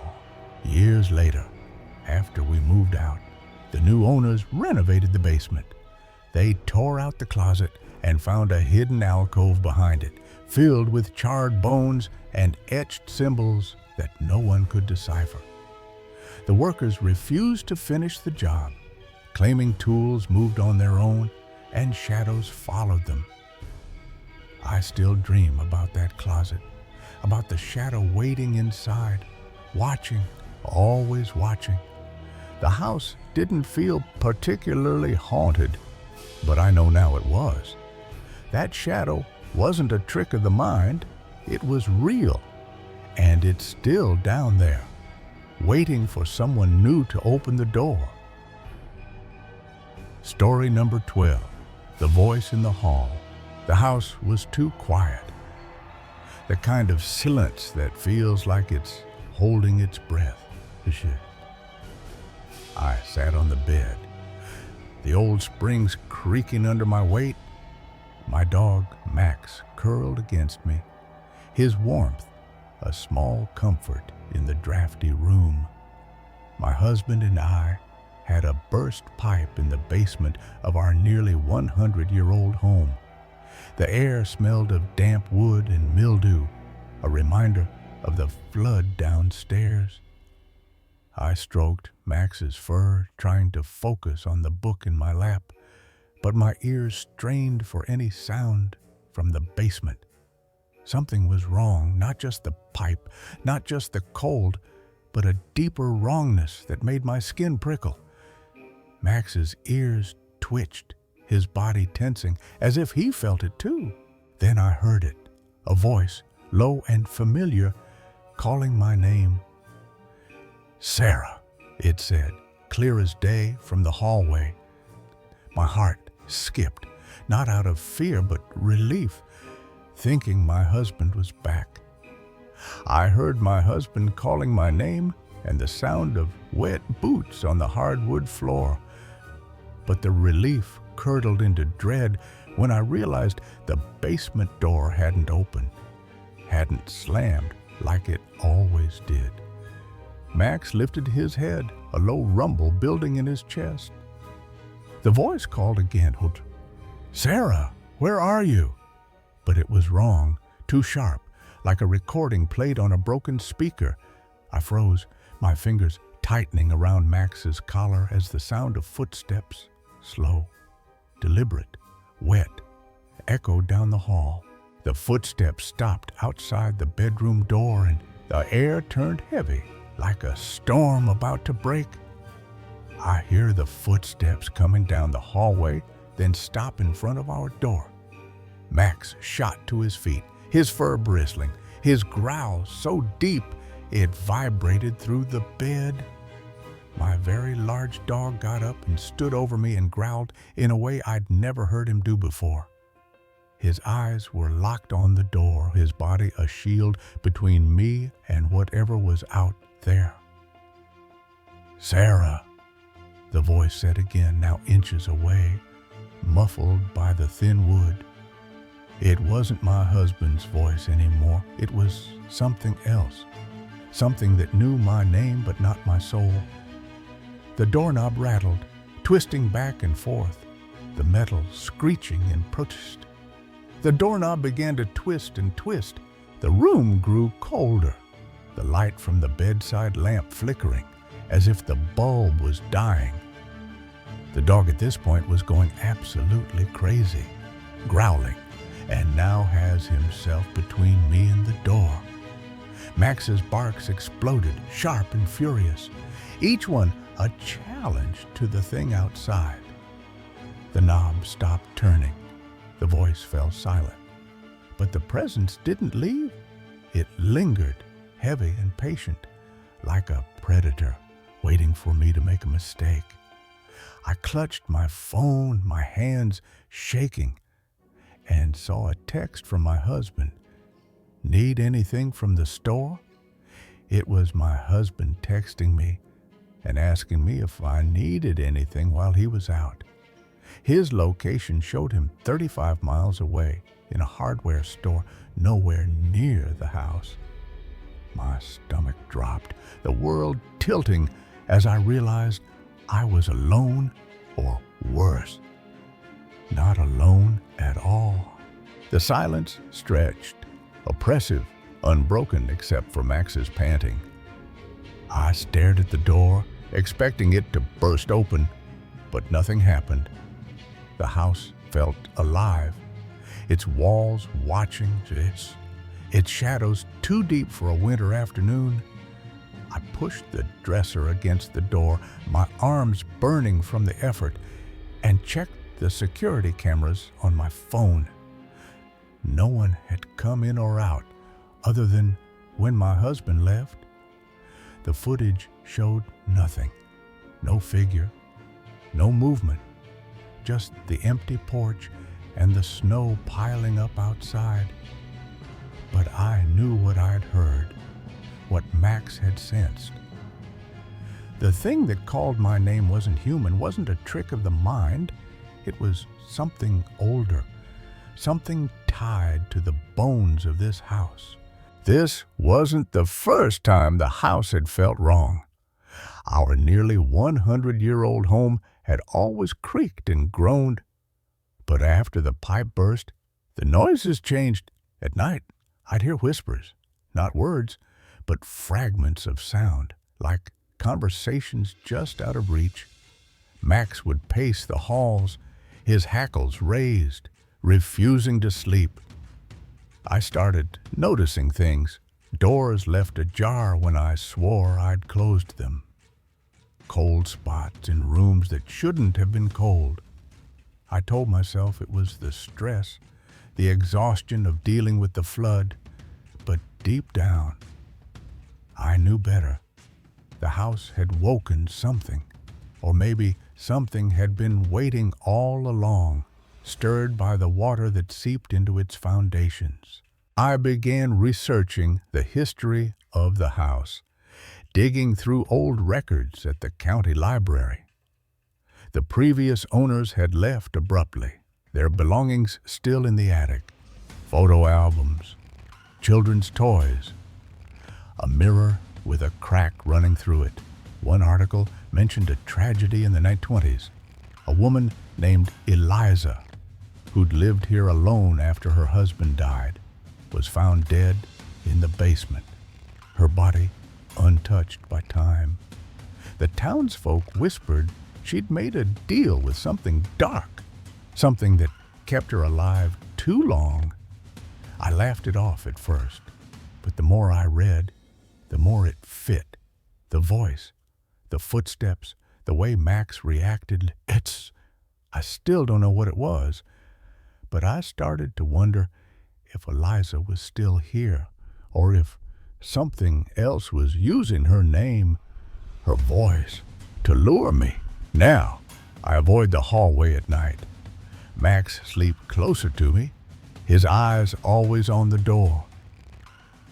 I've installed new locks, burned sage, even prayed, though I'm not sure to what. The house is quiet again, but it's not the same. Every creak, every draft feels like a warning. I've gotten mixed reviews of mimics or just passing spirits, but I don't think it was a spirit, not in the way we understand them. It was something hungrier, something that knew my name and wanted me to open that door. Haven't heard the voice since, but I feel it watching, waiting for me to let my guard down. And sometimes, when Max growls at nothing, I wonder if it's closer than I think. Story number 13, The Ghost of John's Duplex. Back in 2018, we bought a 1928 duplex. Super quaint and cute right off the bat. The house felt different than all the others we had seen. The air inside had seemed to hum, not with sound, but with a presence that made the hairs on my neck stand up. It wasn't just old wood and peeling paint. It was alive, watching us from the moment we stepped through the door. My father, still reeling from his divorce, barely noticed. He and my brother turned the place into a mess.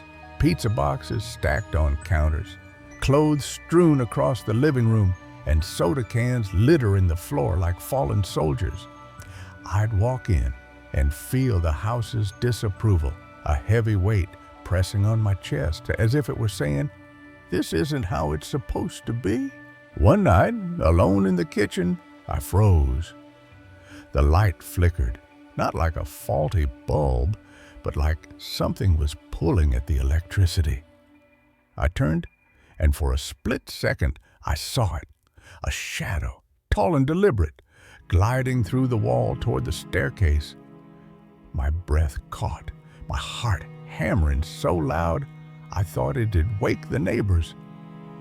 During settlement, the previous owner said, "If you take care of the house will take care of you."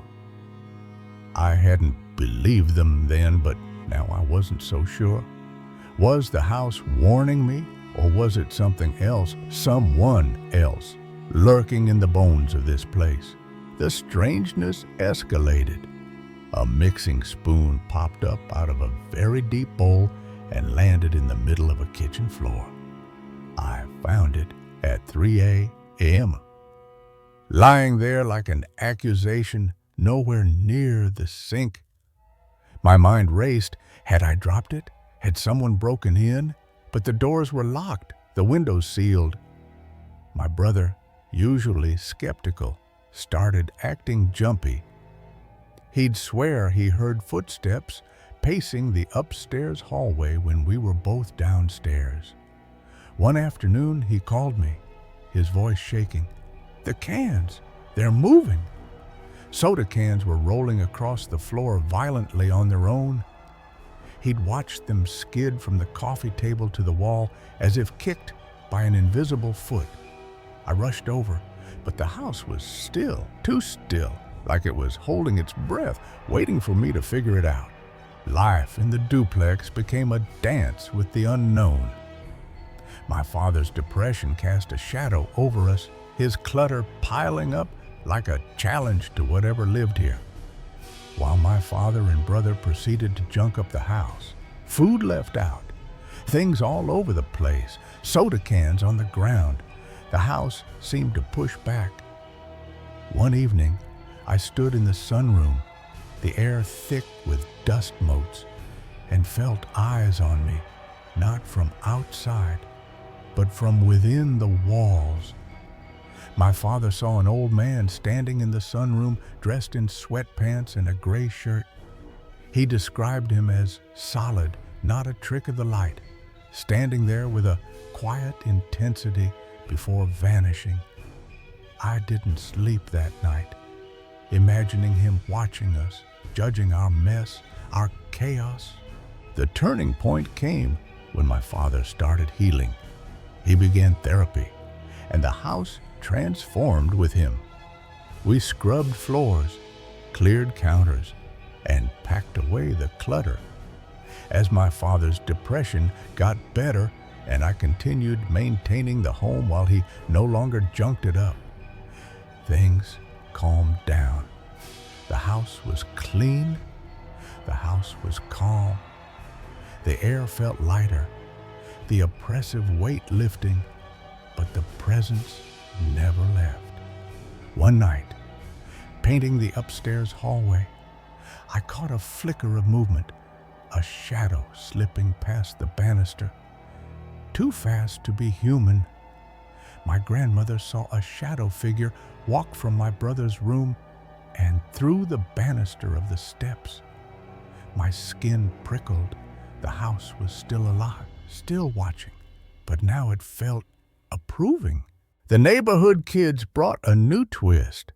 A boy, barely 10, banged on our door, accusing my brother of stealing some toy. Our neighbor's demon child tried kicking in the front door because he claimed my brother had something of his. My brother, spooked, let him in. The kid tore through the house, tossing cushions and opening closets. When he ventured into the basement, his bravado crumbled. He went into the basement and came flying up the stairs, yelling about an angry old man down there. His face was pale, his eyes wide with terror, and he bolted out, never returning. He refused to ever even come up to our porch, even 3 years after, until he moved. That's when we started piecing it together. My father spoke with the previous owner and shared similar experiences. A neighbor, an elderly woman who'd lived there for decades, filled in the blanks. In the 1990s, an 86-year-old man named John died on the back porch after spilling something in the basement and opening the rear basement door for a ventilation.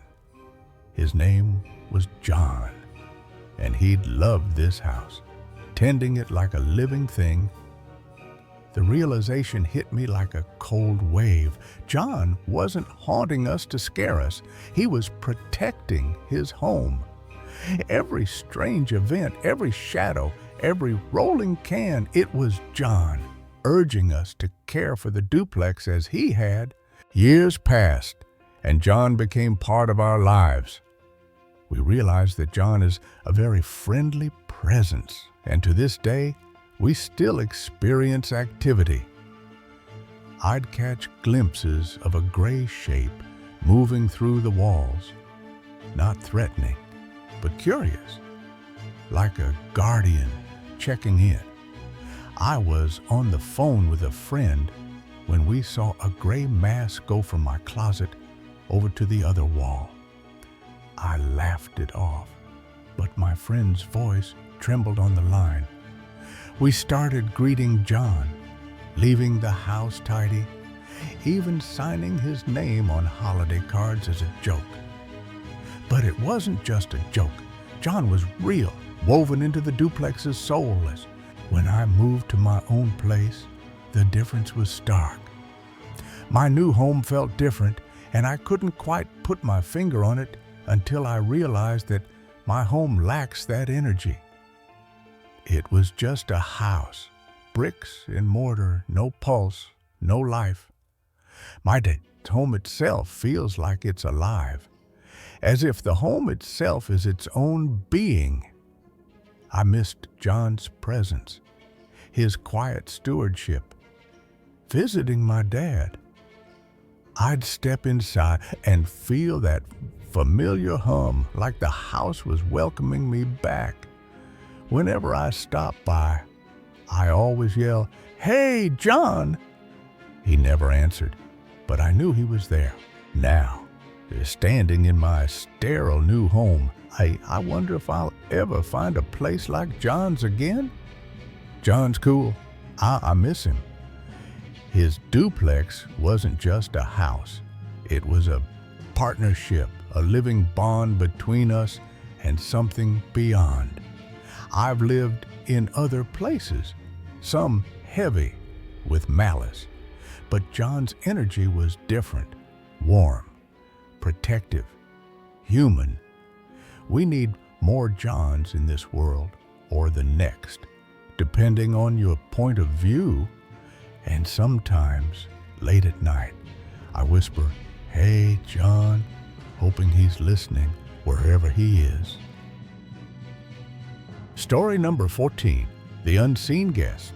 The air was thick, heavy with a silence that seemed to pulse.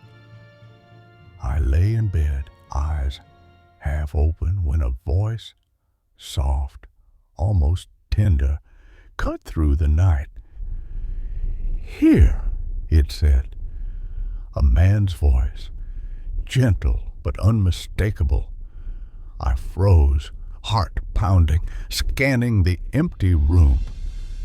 The other side of the wall was nothing but a sealed storage space. No one could be there. Yet the word lingered like a breath against my skin, pulling me into a truth I wasn't ready to face. It was a warm afternoon, the kind where sunlight spills through windows and chases away shadows. I stepped into my bedroom, expecting comfort, but a chill wrapped around me, sharp and unnatural. The rest of the house was warm, the hallway practically glowing with heat. I stepped out, warm, back in cold. An hour later, the room was normal again, as if it had never betrayed me. But I knew something had been there, watching, waiting. The security camera in our bedroom was supposed to bring peace of mind. Instead, it showed something else. My brother and I stared at the grainy feed, breath caught in our throats, as a shadow shaped like a quadruped crawled across the top bunk.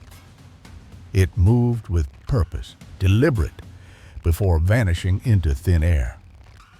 My stepdad saw it, too, his face pale, but he only muttered, "Ignore it." I couldn't. That shadow wasn't just a trick of the light, it had a presence, a weight. My name, spoken softly, has followed me for years. At first, I thought it was my parents calling from upstairs. I'd run to them, only to find silence and confused looks. I started hearing someone call my name, faint but clear, in the dead of night or the quiet of an empty room. No one was ever there. It wasn't a prank, not a mistake. Something knew my name, and it wanted me to know it was close. Sleep is supposed to be an escape, but not for me. In my dreams, I'm not alone. I had a dream where a figure, tall, shadowed, impossibly familiar, leaned over me, offering something I couldn't see. My hand reached out, trembling, and just as I touched it, I pulled, heart racing, the room too still. It wasn't just a dream. It felt like a promise, or maybe a warning from something that refused to stay hidden. The house in Cape Girardeau wasn't much to look at. A squat, single-story building with a creaky porch and peeling paint. The layout was simple. 2 bedrooms and a bathroom on the left, front room, kitchen, and dining room on the right, and of course, a basement. But it was the basement that changed everything. When my mother announced she was expecting my youngest brother, my older brother and I were sent to sleep down there, in a space that felt more like a tomb than a bedroom. The air was damp, the walls cold, and every step echoed like a warning. I've always had an uneasy feeling about that space, a knot in my stomach that never loosened. At night, the basement seemed to come alive in ways I couldn't explain. I began having recurring dreams where I'd be folding clothes or playing cards on the concrete floor, everything normal, until my body lifted off the ground.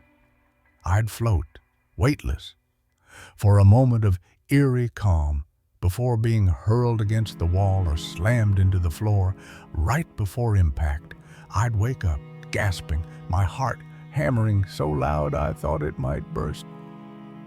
The dreams came night after night, always the same, always stopping just short of pain. I never saw what lifted me, but I felt it. Something angry, something watching outside of dreams. The basement wasn't much kinder. Shadows moved in corners where no light should have been. The air would shift, growing heavy, as if someone had stepped into the room. Around the same time, I started hearing my name called, not shouted, but whispered, like a secret meant only for me. I'd climb the stairs, expecting to find my mom or dad, but they'd shake their heads. I'd check with my parents, but they never called. The voice followed me, patient, persistent, and always just out of reach. We left that house when I was 12, trading the basement's chill for a new home with brighter walls and wider windows. I thought the whispers would stop, that the dreams would fade. I was wrong. The new house was bigger, with a sprawling backyard and a garage my stepdad turned into a workshop. When we moved into our current home, my stepdad installed cameras around the house, saying it was for safety. But safety didn't explain what we saw on the feed one night, huddled around his laptop in the living room. The camera in my bedroom, where I shared a bunk bed with my youngest brother, caught something impossible. The camera was aimed at our bunk bed when that shadow moved, low and deliberate, like a predator stalking prey. It disappeared before it reached the stairs, leaving only questions and a chill that lingered long after the screen went dark. My stepdad's explanation was no comfort. He once mentioned he has a spirit attached to him that feeds off negative energy. His voice low, like he was confessing a sin. He wouldn't say more, just told us to forget what we'd seen. But forgetting wasn't an option. The house felt different after that, less like a home, more like a stage where something unseen was playing its part. Life in the new house settled into a strange rhythm. We'd laugh, eat dinner, play games, but there was always an undercurrent, a sense that we weren't alone. About a year ago, my brothers and I were at the kitchen table, joking over a plate of pizza, when a sound stopped us cold. It came from our parents' room, a low, guttural noise, like someone struggling to speak. We suddenly heard a strange noise, not our dogs, not our parents, who were laughing in the front room. We crept toward the hallway, hearts pounding, but my stepdad's voice cut through. He told us to ignore it, sharp and final. We obeyed, but the sound stayed with me, a reminder that the house held secrets we weren't meant to uncover. The incidents piled up, small but undeniable. Just last month, I was lying in bed, half asleep, when that voice came again, soft, masculine, impossibly close. "Here," it said, clear as day. I jolted upright, eyes darting across the room, but it was empty. There couldn't have been anyone else around. The wall beside me led to a storage closet, locked and untouched.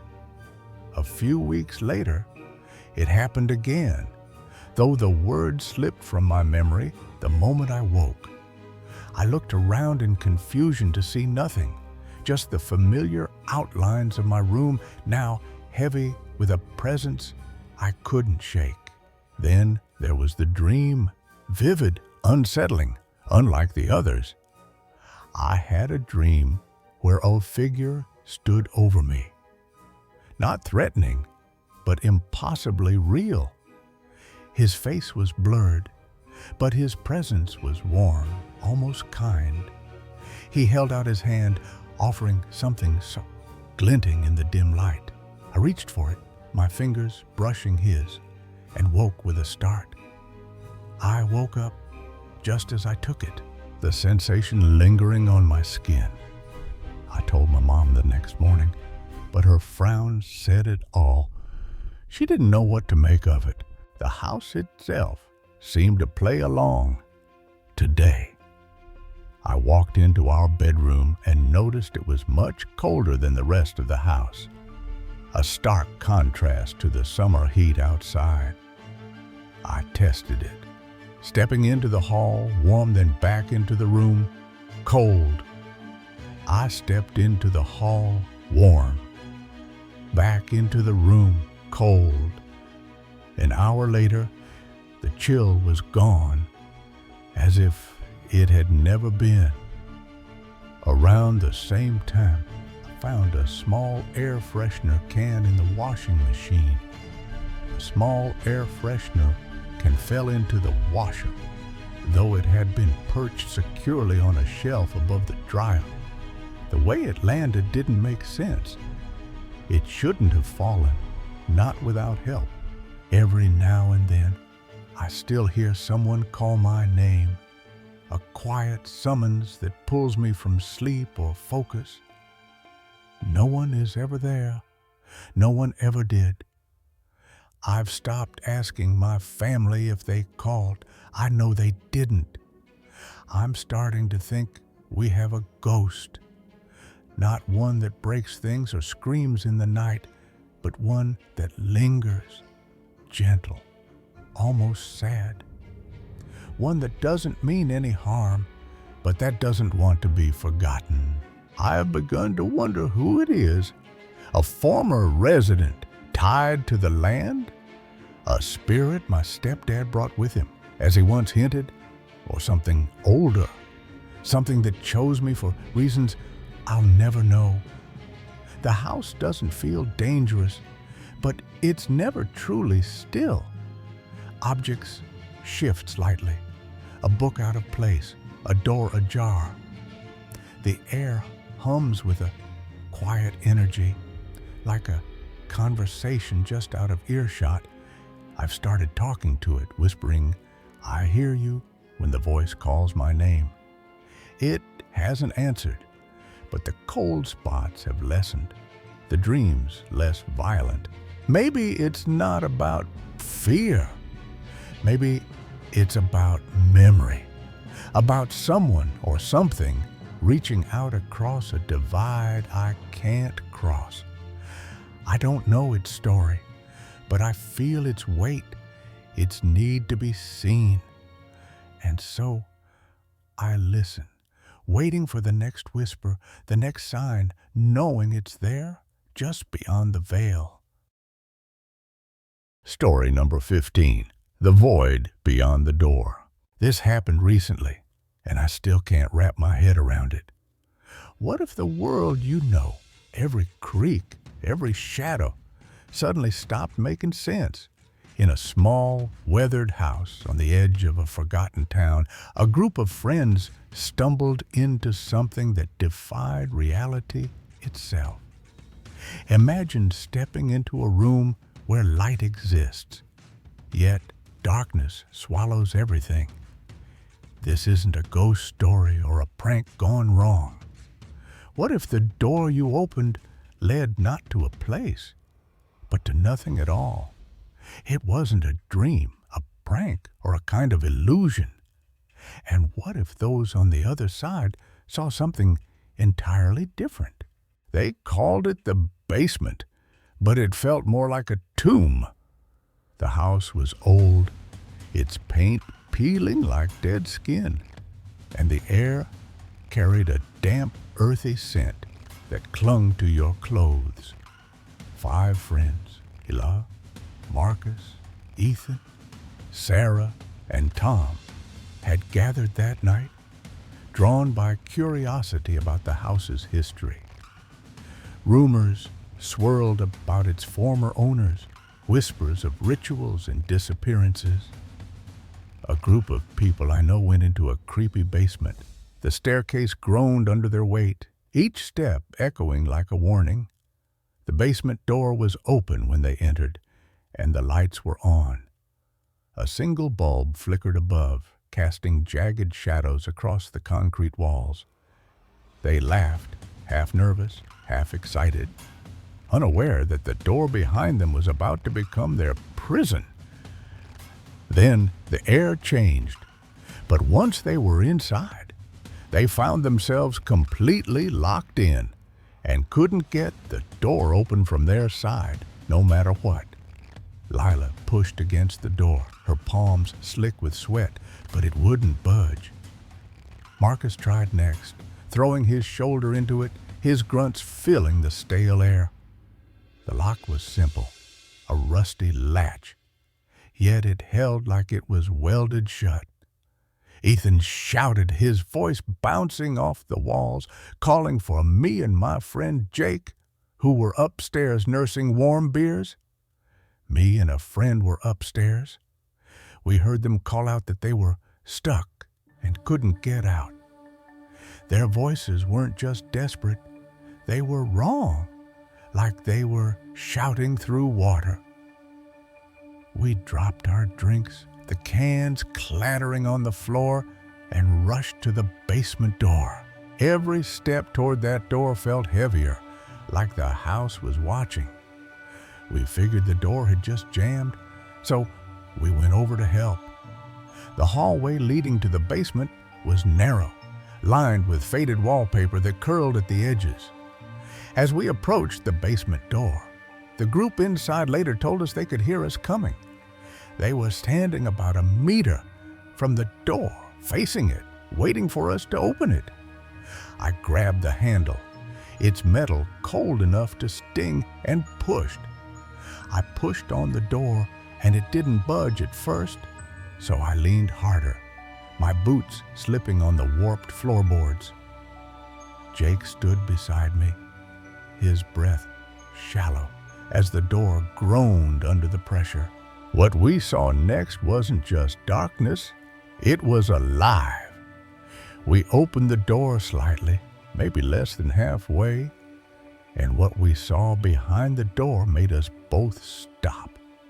Pitch black, no light at all, like a void. It wasn't the absence of light, it was the presence of something else, something that swallowed sight itself. We both saw it and immediately felt like something was deeply wrong. The void pulsed, not with sound, but with a pressure that pressed against my chest, urging me to turn away. There was this intense gut feeling, like you're not supposed to be looking into that, like we were staring into something we weren't meant to see. I wanted to scream, but my throat locked tight, as if the void demanded silence. The moment stretched, endless, until Jake grabbed my arm, yanking me back. We freaked out and ran. Our footsteps thundered through the house, the walls seeming to lean closer as we fled. I'm not exaggerating. We literally ran away from the door upstairs. We collapsed against the kitchen counter, our breaths ragged. At the time, we honestly thought maybe they're trying to scare us. Maybe this is some elaborate prank. But their faces, when they finally emerged, pale, confused, untouched by what we'd seen, told a different story. But after we talked to them later, we realized they weren't messing with us at all. They hadn't laughed or schemed. They'd been trapped, helpless, in a room that didn't obey the rules of the world. And here's the part that really scares me. The people inside said the lights were on the entire time. The bulb had burned steadily, its weak glow illuminating their faces as they stared at the door. They were staring at the door as we opened it, but they said they never saw it move. No change in lighting, no shift. Sarah swore she'd watched the door's surface, unblinking, waiting for it to crack open. But it stayed still, a silent slab of wood. They did, however, hear us approach and hear us running away after we saw what was behind it. That sound, our boots on the floor, our panicked retreat, was the only proof we'd been there. But how could they hear us and not see the door move? What stood between us in that moment? Invisible, yet undeniable. The house felt different after that. Its corners sharper, its shadows deeper. We gathered in the living room, the five of them shaken but unharmed, their story clashing with ours. Lila kept rubbing her arms, as if the basement's chill had burrowed into her skin. Marcus tried to laugh it off, but his eyes darted to the hallway, where the basement door stood ajar, untouched since we'd fled. What was that void, and why did it let them go? We tested the door later, pushing it open to reveal the basement's familiar clutter. Boxes, cobwebs, the same flickering bulb. But I couldn't shake the feeling that something lingered, waiting for us to look again. Days turned to weeks, but the memory clung like damp rot. We still talk about it sometimes at night. When the world quiets, I see that void again, its edges fraying the fabric of what I thought I knew. It wasn't just creepy. It felt like we had witnessed something we weren't supposed to, like a glitch or a thin spot in reality. The house still stands, its windows dark, its history unwritten. Ethan moved away, unable to sleep in a town that felt too close to that door. Sarah started sketching the void, her drawings filled with jagged lines that hurt to look at. What happens when you stare into something that stares back, not with eyes, but with hunger? We've searched for answers, scouring old records, local legends, anything to explain what we saw. The house's previous owners were ordinary, a family, then a recluse, then vacancy. But there were gaps, years unaccounted for, like pages torn from a book. Some say the land itself is wrong, cursed by rituals long forgotten. Others think we brushed against something older, something that doesn't belong to this world. If you've ever experienced something like this, where sound, sight, and physical space don't line up, I'd love to hear it, because this still haunts the hell out of me. I walk past that house sometimes, its silhouette looming against the dusk, and I wonder if the void is still there, waiting behind the door, patient, endless, alive. Story number 8, Whispers from the Concrete Shadows. The air in the basement was always heavy, like it was holding a secret it didn't want to share. You could feel it the moment you stepped down those creaky wooden stairs, a chill that didn't come from the cold but from something watching, waiting. You ever lie in bed at night, certain you're not alone, even though the house is silent? That's how it felt every night in that basement. The darkness wasn't just empty, it had weight, like it was pressing down on your chest, daring you to look too closely. What if the shadows you see out of the corner of your eye aren't tricks of the light? What if there's something else, something that knows your name, your fears, and waits for you to notice? I was just a kid back then, too young to understand what I was seeing, but old enough to know fear when it stared back. Those shapes in the dark weren't dreams. They were real, and they wanted something from me. What would you do if you saw them too? 3 figures, each one different, each one wrong in its own way, standing in your home, watching you sleep. Would you run, or would you stay, frozen, hoping they'd leave you alone? Back when I was younger, I would sleep in my mom's room, which was our fully finished basement. It was a large one side, having a small lounge-like area, including a couch, coffee table, and TV, and the other side was her bed and a small bathroom. The rest of the house felt alive. Creaky floorboards, the hum of the fridge upstairs, but the basement was different. It was too still, like it was holding its breath. At night, the single bulb above the stairs cast long, jagged shadows across the concrete walls, and no matter how many blankets I pulled over myself, I couldn't shake the feeling that I wasn't alone. The first time I saw them, I thought my eyes were playing tricks. I was curled up on the couch, the TV flickering with some late-night rerun, when I noticed movement near the laundry room. The basement led to the laundry room. It was a concrete room with the washer and dryer and a storage space as big as a room around the corner. The doorway was wide open, no door to block the view, just a black void where the light didn't reach. That's when I saw the first figure, a tall, bulky shape, darker than the darkness around it. I remembered the one I would sometimes see in my own room and was always waving, and he was taller than the other 2, bulkier almost. It didn't move like a person. It glided, its arm raised in a slow, deliberate wave, like it was beckoning me to come closer. I didn't tell Mom at first. Kids see things, right? Monsters under the bed, faces in the closet. But this wasn't like that.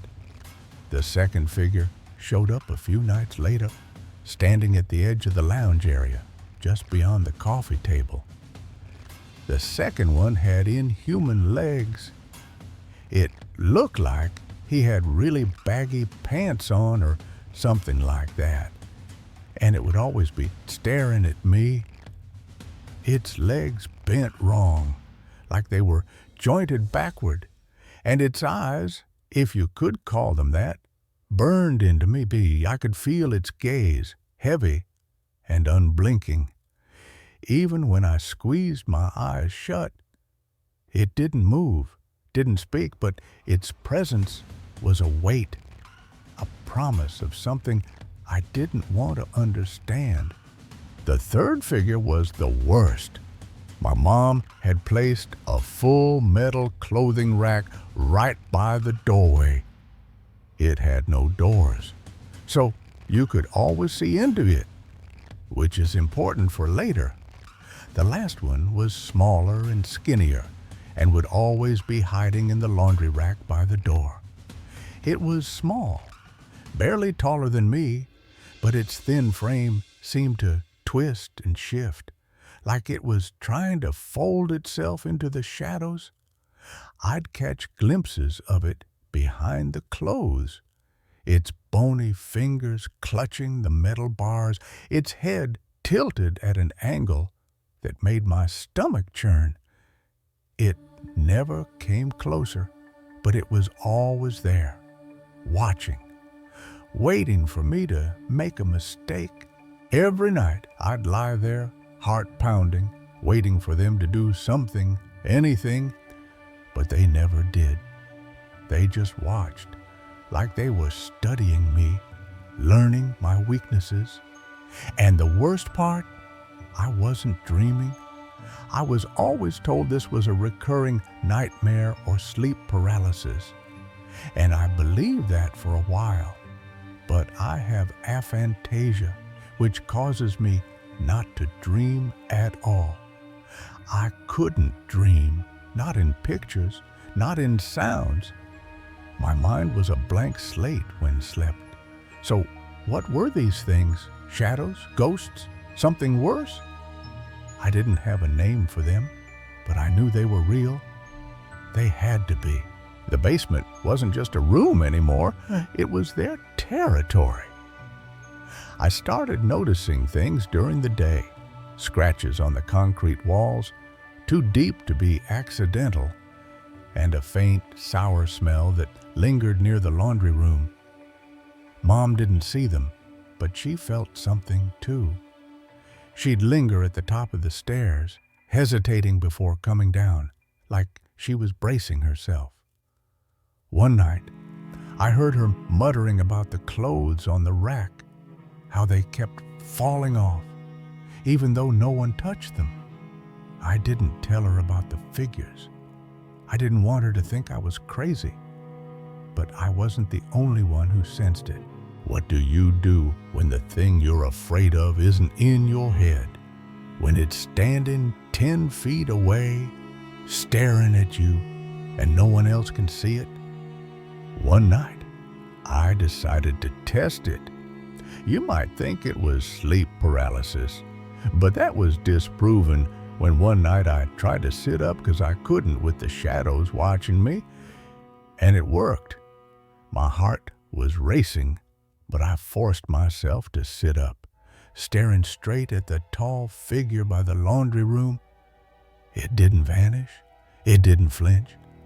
It just kept waving, slow and deliberate, like it was mocking me. I screamed, and Mom came running. And it's not something I made up because my mom asked me about it next morning. She said I'd been thrashing in my sleep, but I wasn't asleep. I was wide awake, and they were there. After that night, things got worse. The figures started to moving closer. The tall one would stand at the foot of the bed, its bulk filling the room with an oppressive silence. The one with the wrong legs would creep along the walls, its shadow stretching impossibly long, like it was trying to swallow the light. And the small one, it stopped hiding. It would crouch by the couch, its thin fingers tapping against the floor, a soft rhythmic sound that made my skin crawl. I stopped sleeping. I couldn't. Every time I closed my eyes, I felt them leaning in, their presence suffocating. I started researching, digging into the history of the house. The library had old records, newspaper clippings from decades ago. The house had been built on land that used to be something else, a storage yard for a factory that shut down after a fire. People died in that fire. Workers trapped in a basement, not unlike the one we lived in. The articles didn't say much, but the locals had stories. They called the land cursed, said the shadows of the dead never left. I didn't believe in ghosts, but what else could explain it? These weren't just shadows. They were something. Have you ever felt like your home isn't yours anymore?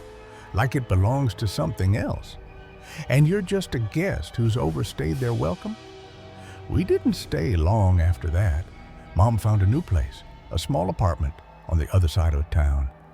The day we moved, I looked back at the basement one last time. The figures were there, all three of them, standing in the laundry room, watching me go. And after we moved, I never saw them again, but I still feel them sometimes, in the quiet moments when the world is too still. I don't know what they wanted, but I know they're still there, waiting for someone else to step into their shadows. Story number 1, The Unseen Tenant. I had lived in this apartment for a total of 3 years. It was a quiet place, tucked above a bustling restaurant in a gritty corner of the city. The second floor unit had seen me through a failing marriage, a divorce, and the uneasy solitude that followed. The walls, stained with time, seemed to hold secrets I could never quite grasp. My best friend had found the place for me, a lifeline when I was desperate to escape my ex-husband's mother's house. Her sister, the previous tenant, had broken her lease, and I jumped at the chance for a fresh start. But from the moment I stepped inside, something felt off, like the air itself was watching. The floorboards groaned under my feet as I crossed the threshold, a sound that echoed like a warning. The apartment's layout was simple: an open kitchen to the right, bleeding into a cramped living room.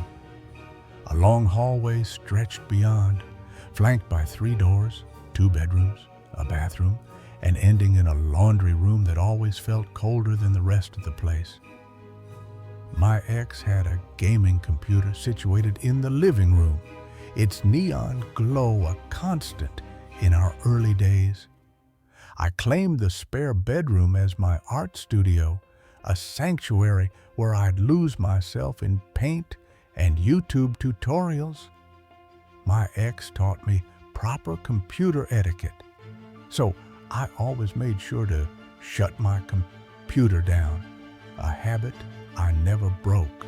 That first night alone, after he moved out, the silence screamed. I lay in bed, my Great Dane, Luna, snoring softly at the foot of my bed. The city's hum was muted here, but a new sound crept in, a faint scrape, like nails dragging across wood somewhere down the hall. I told myself it was the building settling, but my skin prickled. One night, I remember waking to what sounded like my ex's gaming computer playing some sort of video. I stumbled into the living room, heart racing, only to find my laptop in the studio glowing, a YouTube video blaring. I immediately felt a ping of anxiety shoot through my chest. I'd shut it down. I was sure of it. The door to my studio had been closed, and the password-protected screen stared back at me. Unyielding, the smell came next, uninvited and sour. The smell of stale old cigarettes would always come and go randomly. It wasn't just a whiff, it was thick, like someone had chain smoked in the laundry room for years.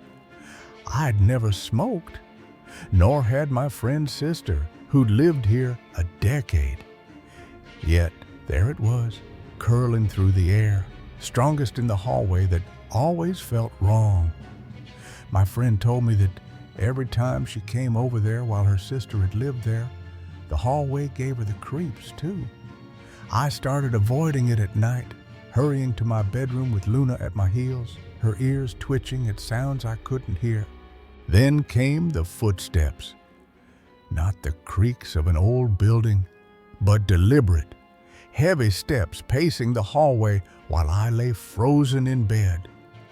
I woke up to her growling at something, Luna, my gentle giant, baring her teeth at the open doorway, her eyes locked on the darkness beyond, where the hallway swallowed the light.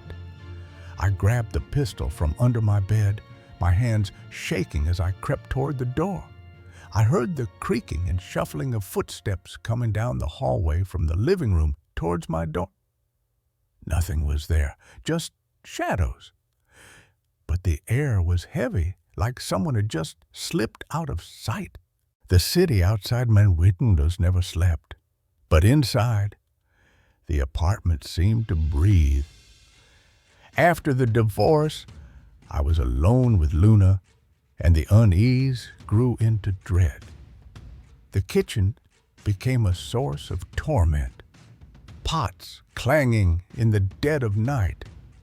As if someone were rummaging through my life, I'd lie awake, straining to hear over Luna's soft snores, convinced I wasn't alone. The cigarette smell grew stronger, sometimes choking me as I stepped into the apartment. I started checking locks obsessively, wondering if a stranger had found a way in. The neighborhood was rough, with homeless encampments nearby. Maybe someone was squatting here, I thought, but no one was ever there. My boyfriend, Ethan, started at staying over. His presence a fragile shield against the apartment's weight. He didn't laugh off my fears, though he hadn't felt the full force of the place. Randomly waking up in absolute panic in the middle of the night for no reason, with a feeling of absolute dread. Like someone is in the room with you. He'd experienced that too. One night, we both froze as the silverware drawer in the kitchen slammed shut with a force that rattled the walls. I didn't even get up to check and see what it was. We lay there, hearts pounding, pretending it was nothing. But it was something. Always something. The hallway became my enemy. Each step down its length felt like wading through molasses, the air thick with unseen eyes. I avoided it after dark, but sometimes I'd catch a flicker of movement in my peripheral vision, a shape too vague to name. Luna sensed it, too, her hackles rising as she stared into corners I couldn't bring myself to check. The laundry room, with its flickering bulb and icy chill, was the worst. I'd rush through chores, the cigarette smell so strong I'd gag, feeling a pressure on my back like hands waiting to push. One evening, Ethan and I sat in the living room, trying to ignore the apartment's pulse. A low hum started, not from the city but from within the walls, a vibration that crawled up my spine. The lights flickered, and Luna whined, pressing against my legs. Ethan grabbed my hand, his knuckles white. I lived above a restaurant, and I was friendly with the owner, a gruff man named Tony who rarely spoke more than pleasantries. The next morning, I ran into him while grabbing my mail. I told him I was moving, and he was like, "Really? Wow." Then he asked if I'd ever experienced anything strange. My face went white. He told me about his restaurant, cans flying off shelves, customers seeing figures in the corners, employees quitting after feeling watched. He also told me that apparently the tenant who had previously lived in that apartment had mentioned to him that he used a Ouija board. That revelation cracked something in me. The apartment wasn't just old or haunted, it was alive, feeding on whatever that Ouija board had invited. Tony mentioned a medium who'd sensed energy vortexes in the building's basement, a place I'd never dared to explore. Every creak, every smell, every shadow suddenly made sense. I stopped trying to rationalize it. The night before we moved, I was alone, packing boxes in the living room. The air grew thick, like a storm about to break. Luna growled, her eyes fixed on the hallway. I was already in bed, and he was brushing his teeth in the bathroom down the hall, or so I thought. Ethan had been out, picking up takeout. My dog was coming into the bedroom to get on her bed, and I said goodnight to her. A voice, not mine, whispered goodnight back from the hallway. I didn't sleep that night. We moved out the next week, leaving the apartment to its shadows. The new place felt clean, unburdened. But sometimes, when I'm alone, I smell stale cigarettes or hear a faint shuffle in the dark. The unseen tenant never really leaves you.